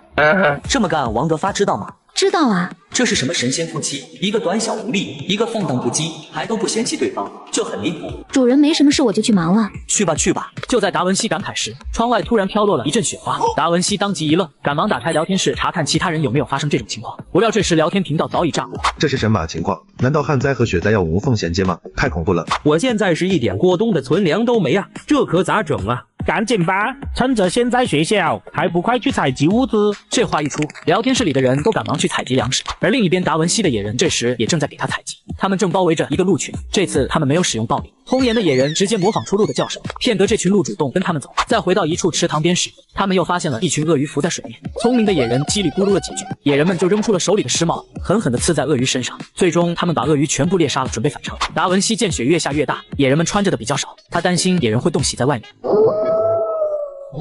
他们回来了。鳄鱼可解剖。达文西见状，直接将鳄鱼解剖，得了18000斤肉，这也使得他储存肉直接突破3万。新的天灾，雪夜开启。天灾开启那一刻，聊天室内直接炸了起来，所有人都在抱怨没准备好就开始。我臭，现在这就开启了，这一点准备都没啊！我的野人出去采集还没回来呢。我的也是，巧合了，要不我们出去找一下他们？我倒是挺安全，就是这个血液是什么意思？当玩家们都在不知所措时，达文西这边也在木屋里生了一个稳定的篝火堆。他有了加绒的兽皮，也是丝毫不影响他倒头就睡。很快时间来到了第二天早上，野人们一大早就在用简易的工具在地上铲着雪，并将地面用木板铺了一层。聪明的野人则是带着几个野人在等待达文西命令。你们这是想要出去采集？现在天灾正在爆发中，我不确定天灾会不会突然发生大的变化，所以你们确定要出去采集吗？好，既然你们有信心，那就出发吧。野人们得到了达文西的同意，转身朝着外面走去。他们很快就来到了一个山洞外面。聪明的野人也是派聪慧的野人三兄弟进去查看。三兄弟点了点头便进去了，不料刚进去就只听到了惨叫声。原来洞内是往地下流，三兄弟直接摔倒了洞。他们站起身，见自己还好好的，在原地欢呼起来。这一举动也是引起了蝙蝠的注意。三兄弟听到蝙蝠叫声，胆子都被吓破了。他们慌乱之下正准备逃跑，不料太聪慧竟然跑反了方向，往洞的深处跑去了。没想到他们误打误撞，竟然发现了。人民部落求生第12天，雪灾突袭，所有人都没做准备时，我的野人给我带回了丰厚的物资。接上集，野人们冒着大雪陪我出去采集。聪慧三兄弟误打误撞发现了矿物，给我带回了稀有材料。钟乳石，你们3个要么不出去，一出去给我带回来这东西，多少有点奇葩。钟乳石可研磨。达文西看到这新字眼，没有多想就把钟乳石研磨了，最终得了一种特殊的白色粉末。太离谱了，终于找到升级砖瓦屋的材料了。看来这几个聪慧的野人还有点用啊！你们还记得刚才那个位置吗？那等下带我过去，这些东西很有用。听到达文西这话，3个野人连连摇头，尤其是老二的脑袋摇得直接飞起来。怎么不愿意去？你们带我去拿到这玩意，晚上就加餐，煎牛排，谁拿得多就给谁加。听到达文西这话，3个野人顿时来了兴趣，拿起达文西就冲了出去。来到洞口处时，几个野人又怂了。达文西也是注意到了他们身上的牙印，便制造了3个火把给他们。可即便如此，三兄弟还是在推推搡搡。达文西没有多言，直接一脚将老二踹了下去。老大和老三见状也不犹豫，跟着跳了下去。这次有了火把，蝙蝠也没再去咬他们身子，而是都追着屁股。看来下面情况很复杂啊，有火把都还不好使。很好，继续进去搞。对了，为了更快采集物资升级，我特意换了新电脑，剪辑快多了。旧的联想拯救者我放转转上回收了2400多，像我换下来的旧笔记本、手机、相机啥的，都会约转转工程师免费上门估个价，价格满意现场打钱，特别靠谱。总之听我的，二手回收认准转转 PP 就对了。就这样，野人又再次进入了洞里，来来回回跑了10几次，带出了300的钟乳石。达文西见状，直接将这些钟乳石研磨，得了51份特殊的白色粉末。就在他们准备返程时，一只熊阻挡了他们的去路。不好，怎么惹到这家伙了？就在达文西以为要在这领盒饭，3个聪慧的野人抄起石斧就冲了上去。卧槽，这3个野人竟然这么猛呢！太强了，不过可惜了这张皮毛了。北极熊可解剖。达文西没有多想，直接把熊解剖了，最终得了1200斤肉。他将东西收进仓库后便开始等着。经过2个半小时后，他们终于回到了部落。这时达文西才发现聪明的野人等人还没回来，他不由得有些担忧起来。然而就在这时，外面突然开始升起了迷雾。不好，夜晚降临了，你们千万不要出事啊！达文西焦急之余不忘开启了7台夜明珠，他很快也发觉了这次迷雾有些不同，赶忙出去召集人马下令进入战备状态，所有人拿上武器。这啥啊？这鸡长得怎么比今天那熊都大？那个老板，我们跑吧。跑什么？能跑哪里去？不过我记得迷雾中的东西应该是黑影怪才对啊，还会产出自然结晶。干嘛？嗜睡的野人，关键时候还得是你啊！这次我们打得过吗？嗜睡的野人听到达文西这话，重重的点了点头。达文西见他这么自信，那颗悬着的心终于放下了，他便带着王德发和谢美梦滚回屋里。达文西回到屋里，还不忘在聊天室里装了下13。太恐怖了，这就是迷雾中的怪物吗？上次还有人骗我去迷雾里寻宝，说有什么自然结晶，原来是想要害死我的。这个仇我记下了。不可能吧？你这不会是 P 的吧？我又不是没在迷雾中过夜过，明明只有黑影怪。你们都没注意到吗？那个鸡心脏处插着一个时髦。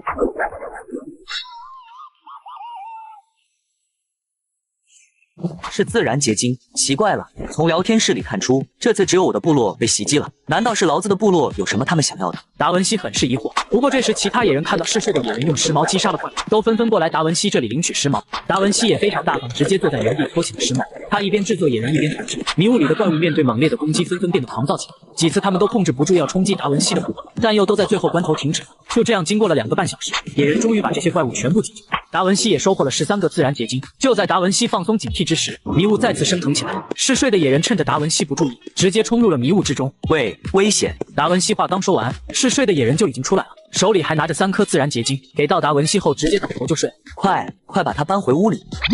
我说，快点帮忙把他搬回屋里！达文西看着耳背的野人，顿时来气，狠狠地踹了他一脚。最终还是聪慧的野人3兄弟看到，过来出手将嗜睡的野人搬回了屋里。他们回来了。哦，太好了，他们终于回来了。达文西见自家野人回来，赶忙把七彩夜明珠关了。出来才发现聪明的野人肩上扛着一个包裹，他赶忙叫他把包裹扛进屋里。在屋里打开包裹的瞬间，达文西顿时惊呆了，里面竟然是之前和他做交易的狐狸商人。怎么回事？他好像伤得很严重啊！我也不会医术，这可怎么办啊？让我来吧，我会处理外伤。哦，你会？我之前是外伤科主任医师，虽然很久没进行作业了，但我相信我的经验还在。达文西见王德发这么说，自然就让开了。王德发蹲过来就给狐狸动起了手术。经过了10分钟后，王德发顺利的给狐狸包扎好了，处理完成了。不过他失血过多，我们这里没有输血设备，他能不能挺过来，就看他造化了。达文西见昏迷的狐狸，立即从汤库里拿出了一株连筋草药，制作了一碗强生汤，然后喂给狐狸。喝下强生汤之后，狐狸的脉搏开始好转起来。这就是草药汤吗？太神奇了吧！这是强身汤，能够强化身体。我看他现在这种程度的伤势也会有帮助，只是没想到作用这么大。这是哪？你终于醒了，感觉怎样？是你，谢谢你救了我。没事。话说怎么回事？受这么重的伤？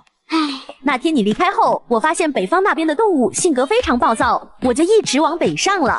到了那边遇到了一个你们人类的部落，里面的等级制度极为森严。当我表示我是一名商人后，他们热情地招待了我，可没想到他们趁我熟睡时偷袭我。受伤后我只好原路返回，后来也不知道到哪了就昏了过去，再醒来就看到你了。等级森严，奴隶制度，看来其他玩家还挺会玩的。感谢你救了我，还给我使用了这么珍贵的草药，我都不知道要怎么感谢你了。那你能再给我一份未来天气预测图纸吗？那东西真的挺好用的。抱歉，那东西没有了。不过作为报答，未来7天我可以留下帮你观测天气变化，不知道这份回报你是否满意？人民部落求生第13天，迷雾降临，鸡怪来袭。我的野人成功帮我渡过难关，还给我带回了受伤的商人。从中我又得知了暴风雪即将来袭。未来7天你要住我这里帮我观测天气，这简直太满意了。有了他在线帮我预测天气，后面就好玩了。而且等他临走之前再问一下他未来7天的，这等于可以提前知道14天的天气啊！我简直是个天才。好了，你还没完全恢复，现在天色也晚了，你好好休息吧。什么天色已晚？现在是白天。你细不细伤到脑袋了？这明明是晚上，你看外面的月亮。我懒得跟你杠，你的野人是不是晚上不能出部落？不信你现在去看看，能不能让野人外出。听到狐狸商人这话，达文西赶忙跑到野人的木屋里查看，不料这时野人的状态还真都是可采集，不过他们都还在睡觉。达文西没有理会，直接叫醒他们。野人被吵醒后也是非常暴躁，差点要把达文西扔了，好在他及时用吃的将他们哄好。野人们听到有好吃的便立马出发采集，达文西则是去给野人准备吃的。然而这一忙活就是一上午。另一边野人经过狼群带队，也终于在临近中午时找到了他们的第一个猎物。野人们见猎物太强，便在原地讨论起来了战术。经过聪明的野人谋略下，他们决定用10毛先将头牛干掉。野人们见击中了头牛，几人立马冲了上去围住牛群，试图用武力将他们拿下。而这时另一小队也发现了惊喜，一只大象正在和2只熊打架，野人们也是聪明，没上前参与，躲在一旁等双方力竭才出手拿下。由于猎物太大，他们把2只熊扔到大象上，拖着大象鼻子回去。就这样他们走了2个半小时，终于回到了部落。北极熊什么时候这么好杀了？什么意思？听不懂啊。原来是想叫我来弄这只大象啊。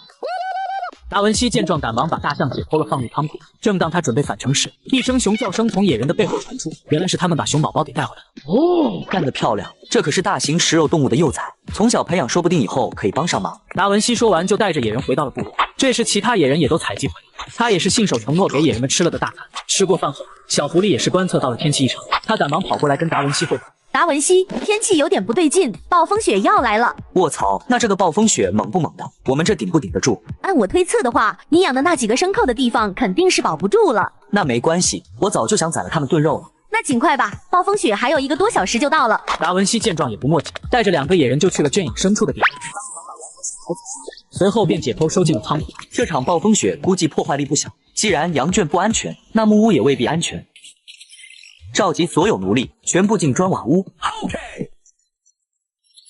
西哥，我最近眼皮一直跳，你说会不会是有什么灾难要发生了？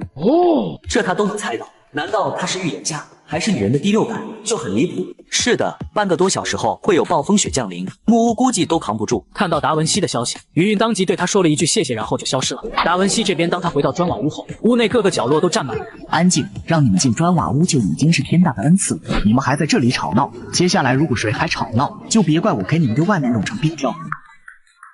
好，说得好。夜幕降临，大家还是小点声，毕竟我们还是要休息的。达文西这话一出，野人们顿时安静了下来，站在原地一动都不敢动。他则是回到阁楼里的房间，准备倒头就睡，不料摸到了床上好像有点异物，他拿出来一看，竟然是5株连筋草药啊！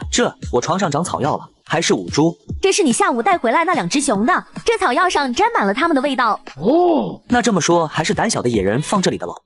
熬汤，这么大补的东西必须得熬汤。达文西想着直接将草药制作成了强身汤，然后他把刚杀的牛鞭取出放到锅里，不一会汤汁就变成了黑色。就在他准备喝的时候，狐狸叫住了他。那个，我可以和你买1份吗？怎么，你想买我的强身汤？没错，卖我1份，我可以用我的图纸和你换。可以啊，那把你的宝贝全都拿出来吧。对了，我还有很多自然结晶，你确定不和我换一下吗？当然可以，我这一共有3份图纸，你看一下。滑稽的稻草人，它能帮你吸引野兽的注意力，野兽会优先对稻草人发起攻击。木质盾牌，此盾牌非常脆弱，但是内斗的时候会有意想不到的收获。羊毛衣，它非常保暖，可以当做保暖内衣来穿。这3样东西确实有点用，要不全部收了。不过上次他那态度跟我要自然结晶，这次我也要耍他才行。还有呢，拿出来。什么啊？都在这里了。你是让我搜你身，还是你主动拿出来？这性质可不一样。狐狸见状，只好又拿出了一个蘑菇。达文西见上次就有这个蘑菇，于是就动起手来搜狐狸的身，不料真找到了其他物品。洛阳铲，它能帮助你快速挖别人的祖坟，当然想要挖自己的也可以。挖祖坟，这太缺德了。还有，不要让我硬搜。积极主动点拿出来。狐狸商人被达文西识破，无奈只好把东西全拿了出来，结果都是一些无关紧要的图纸。达文西见状也没再逗他，直接将强身汤递给了他，并给了他5颗自然结晶。小狐狸见状赶忙将自然结晶放进兜里，然后端起强身汤一饮而尽。这汤有毒。达文西见狐狸满脸痛苦，他赶忙准备把嘴里的吐掉，没想到狐狸竟然又坐了起来，满脸坏笑的看着他。达文西以为狐狸在糊弄他，便没理会吞了下去，不料在他喝下时真就倒在地上。人民部落求生第14天，暴风雪即将来袭，所有人都还没意识到危机时，我已做好十足准备。接上集，狐狸商人诱导我喝下整碗强身汤，这时我昏迷了一夜。我操！这2只熊体型怎么比昨天大了2倍？小狐狸，醒醒，别睡了！这2个熊是怎么回事？你说他们俩啊？我把你剩的强身汤给他们喝了。什么？你竟然自作主张把我强身汤给了他们？你赶紧还给我！还不了一点。除非你把他们杀了炖肉，这样估计还能追回来一点药力。就在达文西犹豫要不要杀掉他们时，北极熊的头顶突然出现了可采集的字眼。北极熊可在任何天灾外出采集。能在任何天灾之下外出采集，这简直就是个 bug。说完，达文西就带着2只熊来到了1楼，一眼望去，果然野人的状态都是不可采集。他没有多想，就让2只熊出去采集了。就在他准备回去睡个回笼觉时，突然发现了狼群的状态也是可采集。狼也都可采集，那如果我穿的厚厚的，再让狼拉雪橇带我出去，岂不是能外出采集了？这物资不得领先别人一大截。达文西说干就干，他原地制作起了羊毛衣，然后让野人试穿了一下，没想到野人的状态竟然变成了可采集。他见状赶忙又做了几件，随后选了5个野人和狼群跟季季外出，没想到刚没出多远，狼就发现了情况。然而雪太大了，他只好叫上野人走过去查看。这时他才发现只剩了4个野人，怎么就只有4个了？卧槽，太离谱了，竟然晕车了，这车速也不快啊！达文西贴心的给野人递上了一桶水，野人接过水喝了一大口，然后一块大冰块斜着从水桶中掉出来，重重的砸在了野人脸上，瞬间结冰，就很离谱。就在达文西准备安慰野人时，聪明的野人在前面哇哇叫了起来。达文西见状赶忙跑了过去，原来是一头洗了的海象。达文西刚想上前查看时，聪明的野人一把抓住了他。达文西看到聪明的野人阻力，只好配合的回去雪橇上。就在达文西坐好后，一群二哈将他们围了起来。白狼王见状直接站了出来，对着二哈嚎叫了起来。而二哈这时也没有选择撤退，喜喜的盯着白狼王。强力的野人看不下，直接用石矛戳起了5只二哈。二哈见不妙，也是嗷叫了一声，对着他们发起了进攻。狼群和野人们也不是怂，直接应战。最终经过了2个半小时，他们也是成功的拿下了这群二哈。达文西没有多想就把二哈解决。就在他想把海象弄出来时，他意外发现了季季所在的地形发生了变化。按照我们出来的时间和行进速度推测，这里应该是一片空旷的平原才对啊。但是现在怎么有海了？达文西察觉到异常后没有多想，他拿出了狐狸的洛阳铲，试图把海象挖出来。不料铲子朝地下铲一下，变出了系统提示：采集成功，冰块加1。还能采集冰块。达文西听到系统提示音，顿时来了劲，直接把周围挖成了一个大坑，最终收获了1万冰块，海象也沉入了海里。我热烈低马，挖上头了没注意，这下白忙活了。离谱了，季季送上门来了。又来一只，快把他们搞掉，别让他们跑回去了。达文西话音落下，野人们直接一弹矛插了过去。随后达文西就把海上解头儿放到了交易市场出售，便开始启程回部落。经过2个半小时，他们终于回到了部落。不料这时有个身影正站在部落外面。您好，领主大人，冒昧造访您的部落。小人是一个行脚商人，路过你这里，想进入讨点吃食。原来是商人啊，跟我进屋吧，食物管饱。达文西说着就直接带他进了砖瓦屋。一进屋里看到全是野人，他顿时心慌了。来到2楼看到2只北极熊，更是傻眼了。我的乖乖，这是来到了什么部落？竟然连北极熊都能饲养，未免也太强了吧！小狐狸，快来见见你的同行。同行？什么同行？商人啊，你们都是商人，相互之间应该有很多共同话题吧？我是气候商人，跟他不同。狐狸商人说完便接着干话。达文西见状有些尴尬，便叫上商人一同坐下吃饭。从中达文西还问了他许多问题，这个商人也是讲得绘声绘色，丝毫没有露出破绽。等吃饱喝足后，达文西迫不及待地要他拿出商品，但是这个人什么也没拿出来，反而找起了借口。抱歉，这位领主大人，我吃饱了，有些犯困，不知您能否给我个床位或者火堆旁的位置，让我睡一觉。这商人这么奇怪的人，吃饱喝足不应该是给我商品作为谢礼？现在跟我讲困了，可这白嫖我了。不过开局那条提示要我们善待商人，可以啊，你就在这篝火旁睡吧。说完，达文西就转身朝楼下走去。狐狸见达文西离开，也快步跟了过去。商人见没人了，就安心的闭上了眼睛。狐狸下到1楼后，跟达文西偷偷的说了什么。达文西听后当场惊呆了，用一种不敢置信的目光看向狐狸，但狐狸非常确信的对他点了点头。达文西顿时非常气愤，赶忙打开了聊天频道，询问起了其他人。你们领地今天来商人了吗？你们也都有商人光顾啊，我还以为就我家有呢。我也是以为就我这么幸运，结果这是给所有人送福利啊！人人有就很离谱，不过你们有人拿到他的东西了吗？他吃饱喝足后给我来了一句他困了。你的也困了，我的也是困了，不过我死缠烂打，他说明天起来会给我5样东西。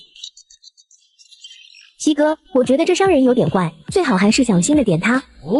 好家伙，他这还来提醒我，算是把我当朋友了。我知道，特别提示一下，这个世界的商人全部都是兽人，没有人类的商人，所以你应该知道怎么做了吧？懂了，这家伙就是一个骗吃骗喝的骗子，他是打算现在睡一觉补充体力，然后趁天明逃走。你这思想怎么就这么单纯呢？我希望我在明天早上还有机会收到你的遗言。西哥，你是说他会杀了我？人民部落求生第15天，暴风雪来袭，所有人都不可外出时，我制造了羊毛衣无视大雪覆盖，这也使我发现了新大陆。接上集，假冒商人要留在我部落过夜，好在狐狸商人及时告知情况，我连夜给他准备了惊喜。卧槽，这楼梯怎么这么滑？难道是他识破了我的身份？商人这一摔直接使他臀部受损，他也顾不了那么多，顶着疼痛出了屋外，朝着天空发射了一个高级信号，然后便昏死过去了。土匪头子看到信号弹便立马启程，10分钟后他们也是到了达文西部落外。这怎么没见探子在外接应啊？撑死胆大的，饿死胆小的，管他3七28的。老大说的对，干就完了，冲啊兄弟们！听到老大这话，其他小头目纷纷点头，一声声喊杀声在部落外响起。不过他们刚冲出就掉到了坑里，达文西也是在窗户目睹了这一切。看来这群土匪是傻子呀，来偷袭还叫这么大声。弟兄们没事吧？没事，老大，就几个腿断了。没事就行，你们想办法上来吧。其余弟兄们继续冲啊！土匪们没有理会掉坑的人，继续冲锋。达文西这边也是直接开门迎战。当土匪们冲到砖瓦屋时，看到达文西的装备，吓得当场锁。野人们见敌人来了，直接冲上去。马野，我错了哥，我投降。是呀，饶命啊！我们知错了，愿意给您当奴隶。那好吧，反正可以看忠诚度，所有人听令，投降的不杀，他们老大绝不能让他跑了。达文西话音落下，白狼王带着狼群冲向逃跑。不一会，狼群就将所有人解决了，并开始原地享用起来。投降的土匪见状，忠诚度直接飙升到了80。达文西见状，也让土匪说出了他们寨子的位置，从中还得得知了这次出来攻打他，寨子就剩一个厨子在看家。达文西没有多想，直接让他们带路，试图将他们寨子的物资全拿了。很快，他们就来到了一处隐蔽的山洞。达文西见没人，直接让野人进去搜寻物资，最终成功缴获了4万斤肉。他又随手把物资截图发到聊天室里。靠北，西哥到底是怎么做到的？这次夜袭实在是太危险了，如果不是我起床撒尿，我可能都被嘎了。这些土匪太损了，我这写了6个野人，重伤了5个，出手真阴险。什么鬼啊！我刚才差点被抹了脖子，幸好我跑得快，不过好像我的部落也丢了。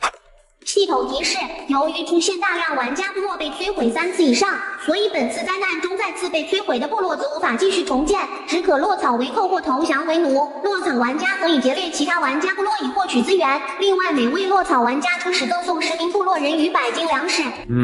这落草为寇的玩家对于别人来说可能是增加了生存难度，但对我来说，那简直就是送了一盘新的菜。达文西见状没有多想，便启程回部落。回到后，他将脏的兽皮衣直接上架到交易市场，换取了200多张新兽皮。处理好这一切后，月亮再次到了最亮眼时刻。通宵战斗的野人此时的体力全都掉到了冰点。达文西这次没有让他们出去采集，他拿出了2根草药做成强参汤，让2只熊喝下。喝过强参汤后，两只熊瞬间倒在了地上，身体开始膨胀。经过2分半钟，两只熊再次站了起来，状态和体力也直接拉满了。达文西见状，满意的倒头就睡。而这时在观测天气的狐狸也有了新的发现。竟然真是1000年才会发生一次的雪夜妖潮，为什么这种恐怖的灾难要被我遇到啊？太好了，这暴风雪算停了，明天就能出去采集了。达文西，你终于醒了，1000年一遇的雪夜妖潮要爆发了。哦，这雪夜妖潮好吃的吗？什么啊？我给你报天气的呀，能不能认真点？这雪夜妖潮气温可是会降到-45度以上，到时候不论穿什么都是不能外出采集的。啊，这是重点，我会牢牢记住的。我劝你最好多准备些食物。狐狸说完就转身下楼了。达文西没有多在意，倒头又睡。到了第二天一早，他也是早早的叫醒野人出去采集。这时的野人也是很听话的，全部出去，唯独留下了嗜睡的野人和耳背的野人没动静。达文西见嗜睡的野人关键时候有用，便没有打扰他，反倒耳背的野人达文西直接一脚把他踹醒了。怎么了？这是做噩梦吓醒了吗？快点出去采集吧！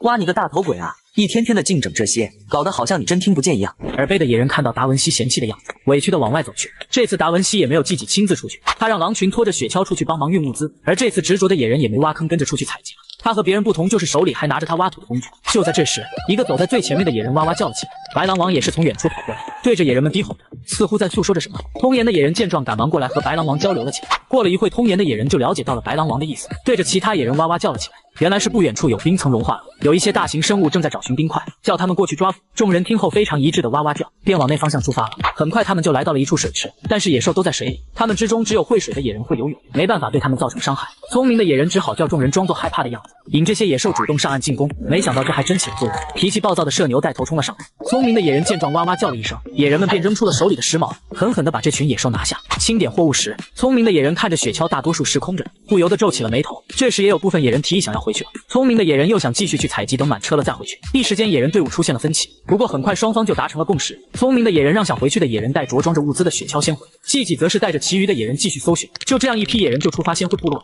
送走回家那波野人后，这时聪明的野人看着剩下的空雪橇陷入了沉思。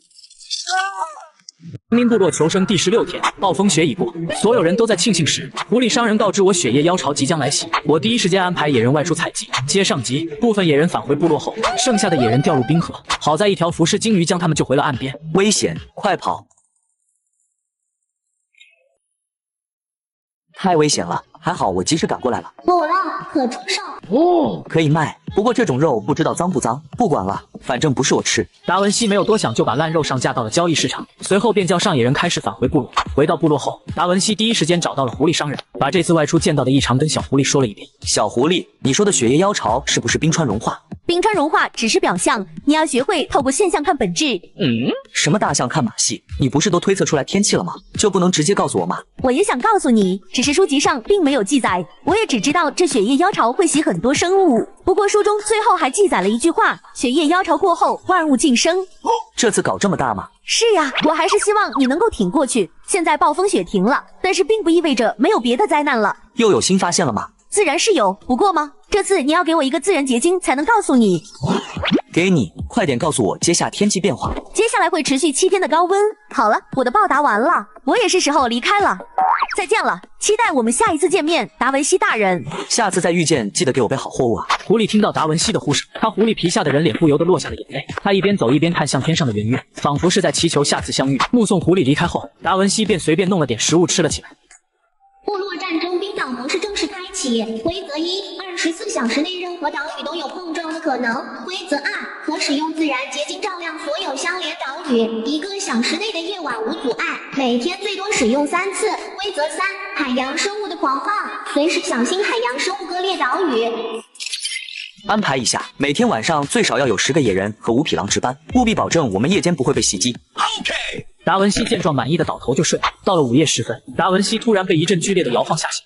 与此同时，楼下的野人也都被吓醒了，耳背的野人也不小心被火烧的秃了头。达文西没有多管野人，赶忙跑了出去查看情况。不料这时屋外全是迷雾，达文西没有犹豫，直接用了一个自然结晶把迷雾清散。伙计们，抄家伙来啊！有人要干我们了！野人们听到达文西这话，立马就冲出了屋外。然而这时，达文西部落外真就来了一群人，他们趁黑摸到了石墙这边。领头的玩家见石墙不算高，便想试试跳上去。不料这一跳不但没跳上，还摔进了坑里。这次的坑也是经过2次加工的，深度高达2.8米。玩家摔进坑里也是把8月15干碎，痛得他直接昏过去了。达文西这时也带着野人走了过来。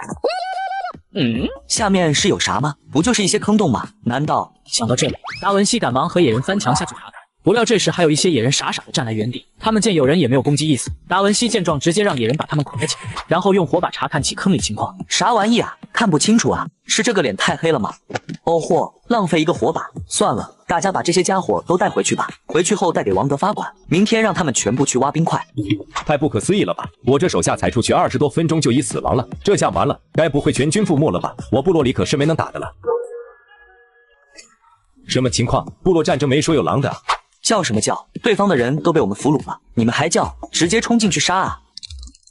看啥子哟？跟上去，我们直接搬空他们。达文西话音落下，野人们紧跟其后。不一会，白狼王就叼着一个尸体走了出来。达文西见状，直接把他部落解剖了，随后便把木材上架到了交易市场。回到部落后，达文西还没来得及休息，就有人又撞了上来。这回应该撞上的是个美女的岛了吧？集合，所有人集合！就在小胖子信誓旦旦地叫野人们冲锋时，达文西已经带着人马来到了这里。小胖子见这阵势，顿时心慌了，随后便想起了聊天室里的达文西。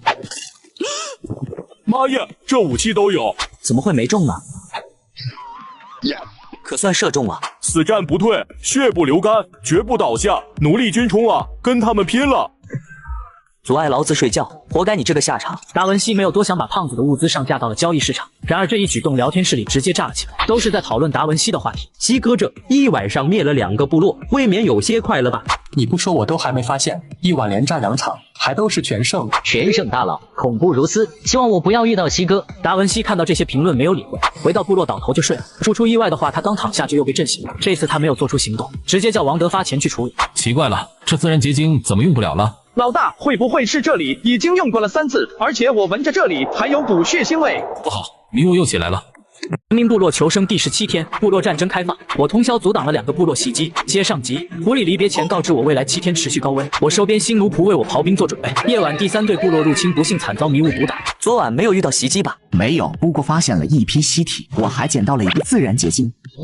你做得很好。去休息一下先吧。达文西打发走王德发后，便清点了下现有的物资。此时的他已有木材220万，石头110万，砖块4000，兽皮88，牛肉干400斤，肉52000斤，冰块3万，自然结晶8个。果然马无夜草不肥，人无横财不富。不过距离升级初级砖瓦屋还差了点，要是再有人来撞一下我就好了。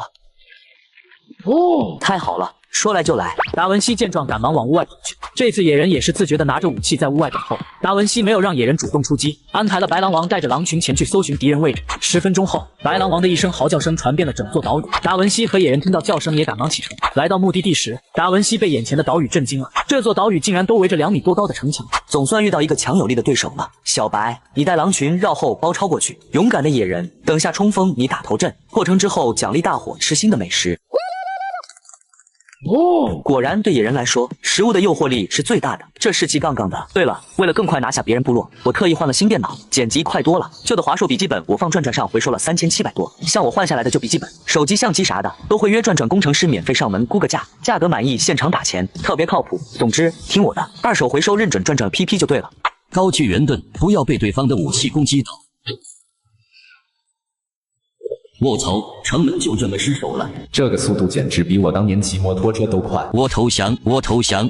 指挥官见野人实力强悍，直接当场投降。野人们见指挥官双手举过头顶，也大致明白了他的意思。但是这次任务达文西没有交代他们放过任何人。几个野人在一起哇哇叫的交流起来，最终他们交流出的结果就是全杀了。杀完指挥官后，野人们都纷纷庆祝了起来。这些野人什么时候变得这么残暴了？难道是打开了某种特殊开关吗？刚敢问对面可是西哥？对，怎么你要投降吗？投降，我们愿意投降。是否接受沈虚的投降？沈虚，这不是买我雪橇那个土豪吗？接受他，我就能变成土豪了。沈虚怎么会是 you？ 我还准备把你当成人傻钱多的土豪，没事的时候坑一坑的。这下好了，没机会了。七哥真会开玩笑，那不如您将我放了，恢复我的玩家身份。这样的话，你还能继续收获我这么一个土豪朋友。你觉得有可能吗？沈虚这时也没再多说什么，达文西随即便把他的部落解剖了。这次他直接把整套城墙上架到了交易市场。然而这一举动，聊天室里毫无意外又引起了轰动。一整套城墙，这也太离谱了吧！而且这价格高了点吧，40万石头，谁买得起啊？可别这么说，兄弟，上次就是你这么说的，谁买得起？结果被人哄抢一空了。我去，已经卖出了。另一边，达文西回到部落后，看着自己新增的图纸，露出了笑容。原来是沈虚的城墙图纸共享过来，而且他现在最不缺的就是石头。这东西太妙了，明天再给我的城墙来个全方位的升级。诸位，今天的座次可能你们有些不满，但这也是没有办法的，临时安排的有些仓促。如果有意见的私下和我说就好。咱们今天主要来谈论谁来领兵进攻这个神秘的西哥。我认为凭借在座的诸位派遣出征人数来决定统帅最为妥当，毕竟部落求生，人数至上。我可不这么认为，要是一个猪一样的指挥官，要人数有什么用？送人头嘛。我认为我们匿名进行投票，让在场的诸位来选举出来最合适做这军队统帅的人。没错，眼前这群玩家就是集合谋略，准备攻打达文西部落的人。在经过他们长达2个半小时的谈判，最终选择了此次事件的发起者胡椒粪作为军队的统帅。他们在出发攻打之前，还在聊天室里晒出了他们军队的照片。什么400多人的军队？这是我落伍了吗？我整个部落人口加起来才25，这太过分了。为什么我们之间的差距越来越大了？西哥之前是个另类就不说了，现在竟然还有个400人的，这锤打得过啊？还别说，我们这么整装待发，就是去灭西哥的，让他那么拽。另一边的谢美梦此时正在看着聊天室里的发言，她得知有人组团要过来攻打达文西时，赶忙跑向了达文西屋里。你睡醒了？我一夜就没睡，何谈睡醒一说？那个有人集结了400多人的军队要来进攻，我们能不能顶得住啊？自信点，把不能2字去掉，我们必须能顶住。不过是400个酒囊饭袋聚在一起，有什么好担心的？这点肉腌制完就得去睡一觉了，等了一晚上都没人来，干了，晚上不撞早上撞，就很离谱。人民部落求生第18天，雪夜妖潮来临，所有玩家都还在互相残杀时，我已做好十足准备。接上集，部落之间组织了军队进攻我部落，我利用实力霸气应战，冲啊！你们2个也上去，让我看看你们的实力。卧槽，这么猛的吗？啊，这达文西的实力这么恐怖的吗？现在后悔还来不来得及？对方野人见自家领主都嘎了，一瞬间全都傻愣在原地。达文西没有犹豫，直接让野人把他们全部解决，最终俘虏了125人。王德发带人来战场这里接收俘虏。达文西安排好工作后，又带着野人往岛屿深处走去查看情况。围着岛屿走了一圈后，达文西也惊奇地发现岛屿边缘开始慢慢融化了。卧槽，这水起码得有40度以上了，而且水里还多了很多鱼。现在室外温度应该都还是0下的，难道这种奇怪的现象就是雪夜妖潮？准备战斗，有岛屿要撞上来了。等等，这岛这么大，该不会是西哥的吧？他可是连400多人的联合军团都能拿下的人，要不我们还是掉头吧？怎么能让他人自欺灭自己威风呢？我们可是土匪，最谁点，实在其实再必胜。对，我们江湖道赫赫有名的土匪6兄弟，怎么可能在这里跌倒？就是，再不济也得把他们打退，双方相安无事。是西哥吧？我们无异于你为敌啊！这都是浪把我们挑过来的。是啊，您看您破不开城门，不如我们双方握手言和如何？您放心，今后您后方来敌我帮您挡着，前面来敌您自己也能杀，我们双方合璧，绝对能够称霸这个冰岛时代。这是把我当二傻子了？谁会同意一个土匪山塞在自家门口的？去，继续把他们城墙砸开。晚上回去我亲自给你煎牛排，再给你加12000台华为 Mate 60 Pro 和苹果15。老板什么时候这么大方了？这是我在左下角免费领的华为 Mate 60 Pro。左下角还能领这玩意？我左下角是报备过资质的，群里的人开始都不信，没想到都领到了。真的假的？其他视频评论区都说领不到，别的我不知道。我左下角是我验证过的，而且厂商新增了12000台苹果15和华为 Mate 60 Pro 做专属福利。真是灵，一打开就看到领取界面了。左下角确实靠谱，还有 iPad Air 配套送，我领的都发货了。要拉人助力吗？不用，但只有从左下角下载进入才行。休息一旁挂挂机，苹果华为轻松到手。这么简单，我马上去。兄弟别白费劲了，我们城墙用的可是优秀的木头建造的，想要拆我们的门，除非你有专门的工程器具。我操！他们怎么这么执着，破不开城门还不走？等天黑吧，天黑他们自然就走了。对，等天黑。老三，别管老三了，我们先跑，等会再来一发，我们估计想跑都跑不了了。完了！土匪见野人砸开了门，顿时失去了抵抗的士气。野人们渐渐也不在他们身上浪费时间，直接把这群土匪干掉。达文西则是把他们的城墙上架到了交易市场，同时还收获了4万斤肉。他把物资收到仓库，便启程回部落。天灾大爆发，雪夜妖潮开启。规则1：雪夜重新出现，妖潮爆发，鱼类威胁性暂时加2。规则2：海洋温度会持续走高，直到所有玩家的冰岛完全消失，或者玩家将七彩宝珠放回，大海灾难将提前结束。这就是小狐狸说的雪夜妖潮啊，看样子也没什么。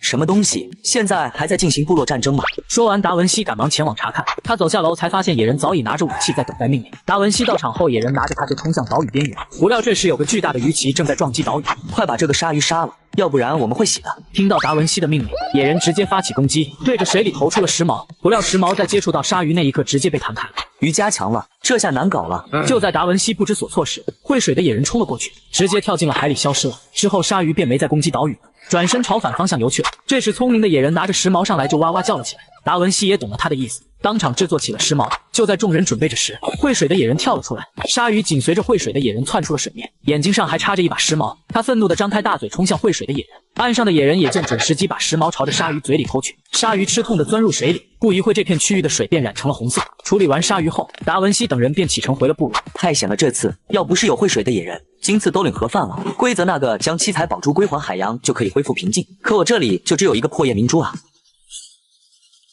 又下雪了，看来雪夜要来了。达文西见状想倒头就睡，不料这次他翻来覆去都睡不着。他见失眠也没再继续睡了，下了1楼叫醒白狼王出去巡逻，然后看到2个熊睡得正香，又想叫醒2只熊一起出去。喂，醒醒，开饭了！卧槽，就很离谱，大家都没起就你起了，不是说好的耳背吗？难道你之前的耳背都是装的？你们给我出去巡逻，家都被人偷了，你们还有心思在这睡觉？然而岛屿的某一处还真就有玩家在达文西岛上驻扎，狼群很快也发现了他的味道，正在往他那赶过去。我刚上岛怎么就来狼群了？这冰岛模式这么多动物的吗？完蛋了，楼上可能要出大事了，我感觉他是上了西哥的岛。兄弟赶紧在这里问问吧，说不定西哥正在潜水呢。兄弟们不就是狼吗？等着我，我去杀给你们看。兄弟可别这么大口气，说不定……卧槽妈耶，海水开了，烫死我了！啊，这回BBQ了，谁能找到七彩宝珠啊？求求了，大佬们发法慈悲把宝珠贡献出来吧，我已经经受不起打击了。就在聊天室里的玩家出现骚乱时，达文西猛然从梦中惊醒，他屋顶的七彩夜明珠也发出了闪耀的光芒。西哥，大事不好了！你还记得我给你的珠子吗？那东西很有可能就是七彩宝珠。当时这个东西是我在一个大扇贝口中抢来的。达文西见状没有回复消息，他赶忙把七彩夜明珠卸下，带着它跑出了屋外，来到岛屿边缘处，将它扔回了海里。夜明珠进入海洋一瞬间，整个世界都仿佛安静了一般。由于七彩宝珠重新回归海洋，雪夜妖潮灾难宣告结束。第1段求生竞赛完毕，即将开启下一轮求生竞赛。因为生存竞赛玩家死亡数量超过总数80%，届时将会有新玩家引入，交易市场内的一切物资将会清零。但是每个玩家可以选择一样当前拥有的物资保存到下一局。就这样结束了，可以选择一样资源，我人这么多，肯定是保存食物啊。第2轮生存竞赛即将开启，请各位玩家做好准备。文明部落求生第2季，开局就一把锄头和2个野人。当别人都是1人开局时，我带着2个野人建造了茅草屋，开启了新的冒险之旅。欢迎进入第2轮生存竞赛环节，在这里只有一个锄头，你们要做的就是在此建设自己的家园，还要防御随时可能来袭击的野兽。祝你们好运，爱你大大么！哦，这么快就开启第2季了，老规矩，上菜吧。我好歹也是上期通关的大佬，就给我这个奖励发放，用锄头刨地10亩即可奖励一包随机种子。我操，刨10亩地，你当我是挖掘机啊？去，你们2个给我锄地去！达文西这话一出，执着的野人顿时来劲，拿过锄头就往地里疯狂输出，而嗜睡的野人则是躺在原地没有理会。达文西见状，直接一脚踢过去，不料嗜睡的野人一个转身躲过去，继续熟睡起来。很快时间来到了中午，执着的野人终于在体力即将耗尽时刨完了10亩地，达文西手里也凭空多了一包种子。初级毛豆种子可选择兑换半斤肉或100稻草。由于您是上季优秀玩家，可给您特殊兑换权限，1包种子兑换茅草屋1个。我就说嘛，通关大佬就捡个锄头。达文西没有多想，直接选择了茅草屋。随后他又叫醒嗜睡的野人干活，季己则是外出寻找食物。执着的野人见状也想一同外出。你辛苦了，好好休息下先吧，以后还指望你刨地呢。达文西说完就往森林走去。在经过2个半小时后，达文西在一个山洞处发现了一只熊，他见状赶忙往部落跑去，准备叫野人过来将其拿下。回到部落后，他把看见熊的事和执着野人说了一遍。不料执着的野人没有理会他，继续刨找地。达文西直接一脚踹了过去，他才拿起达文西跑了出去。那个熊就在里面，你进去把它搞掉，今晚给你加餐。执着的野人听到有吃的，顿时来劲，一头冲进了山洞。在经过长达2个半小时的战斗，执着的野人最终在还剩一点体力时把熊带了出来。达文西见状，直接把熊解剖了，得了500斤肉和1张兽皮。他把物资收到仓库后，便开始返回部落。回到部落后，嗜睡的野人这时竟然骑在一个野人身上打闹。达文西见状，一脸懵逼。是否吞噬狂躁的野人？哦，这是什么情况？外出一会多了个野人，还能吞噬？达文西没有多想，直接选择了吞噬。选择完的一瞬间，狂躁的野人瞬间化成一道光，进入了执着的野人身体。卧槽，就很离谱，体力都见底了，融合了瞬间变猛了。停，你有这体力留着刨地不香吗？达文西说完便打开了交易市场，上架了100斤熊肉，没想到肉一上架就被秒了，最终得了500木材。就在达文西准备叫执着的野人干活时，才发现野人已经不在季姐身边，他赶忙跑出去寻找，不料在地里面看到他竟和一个陌生的野人在打斗。达文西见状赶忙跑了出去阻止。智障的野人善于跟动物交流，是否选择吞噬？就很离谱，又是给我这种二傻子。不过他这个跟动物交流还有点用。吞噬。达文西选完吞噬后，野人瞬间化成一道光进入了执着的野人身体，执着的野人顿时倒地不起。达文西见状也没理会，拖着他往茅草屋方向走去。到了晚上，达文西也是大方的拿出300斤肉给2个野人吃，他则是打开了交易市场看看有没有石锅出售。不料看了一圈都是些茅草出售。就在他准备关掉交易市场时，突然发现了一个陶罐，他想都没想直接用50斤肉拿下了。这罐子应该大有用处吧？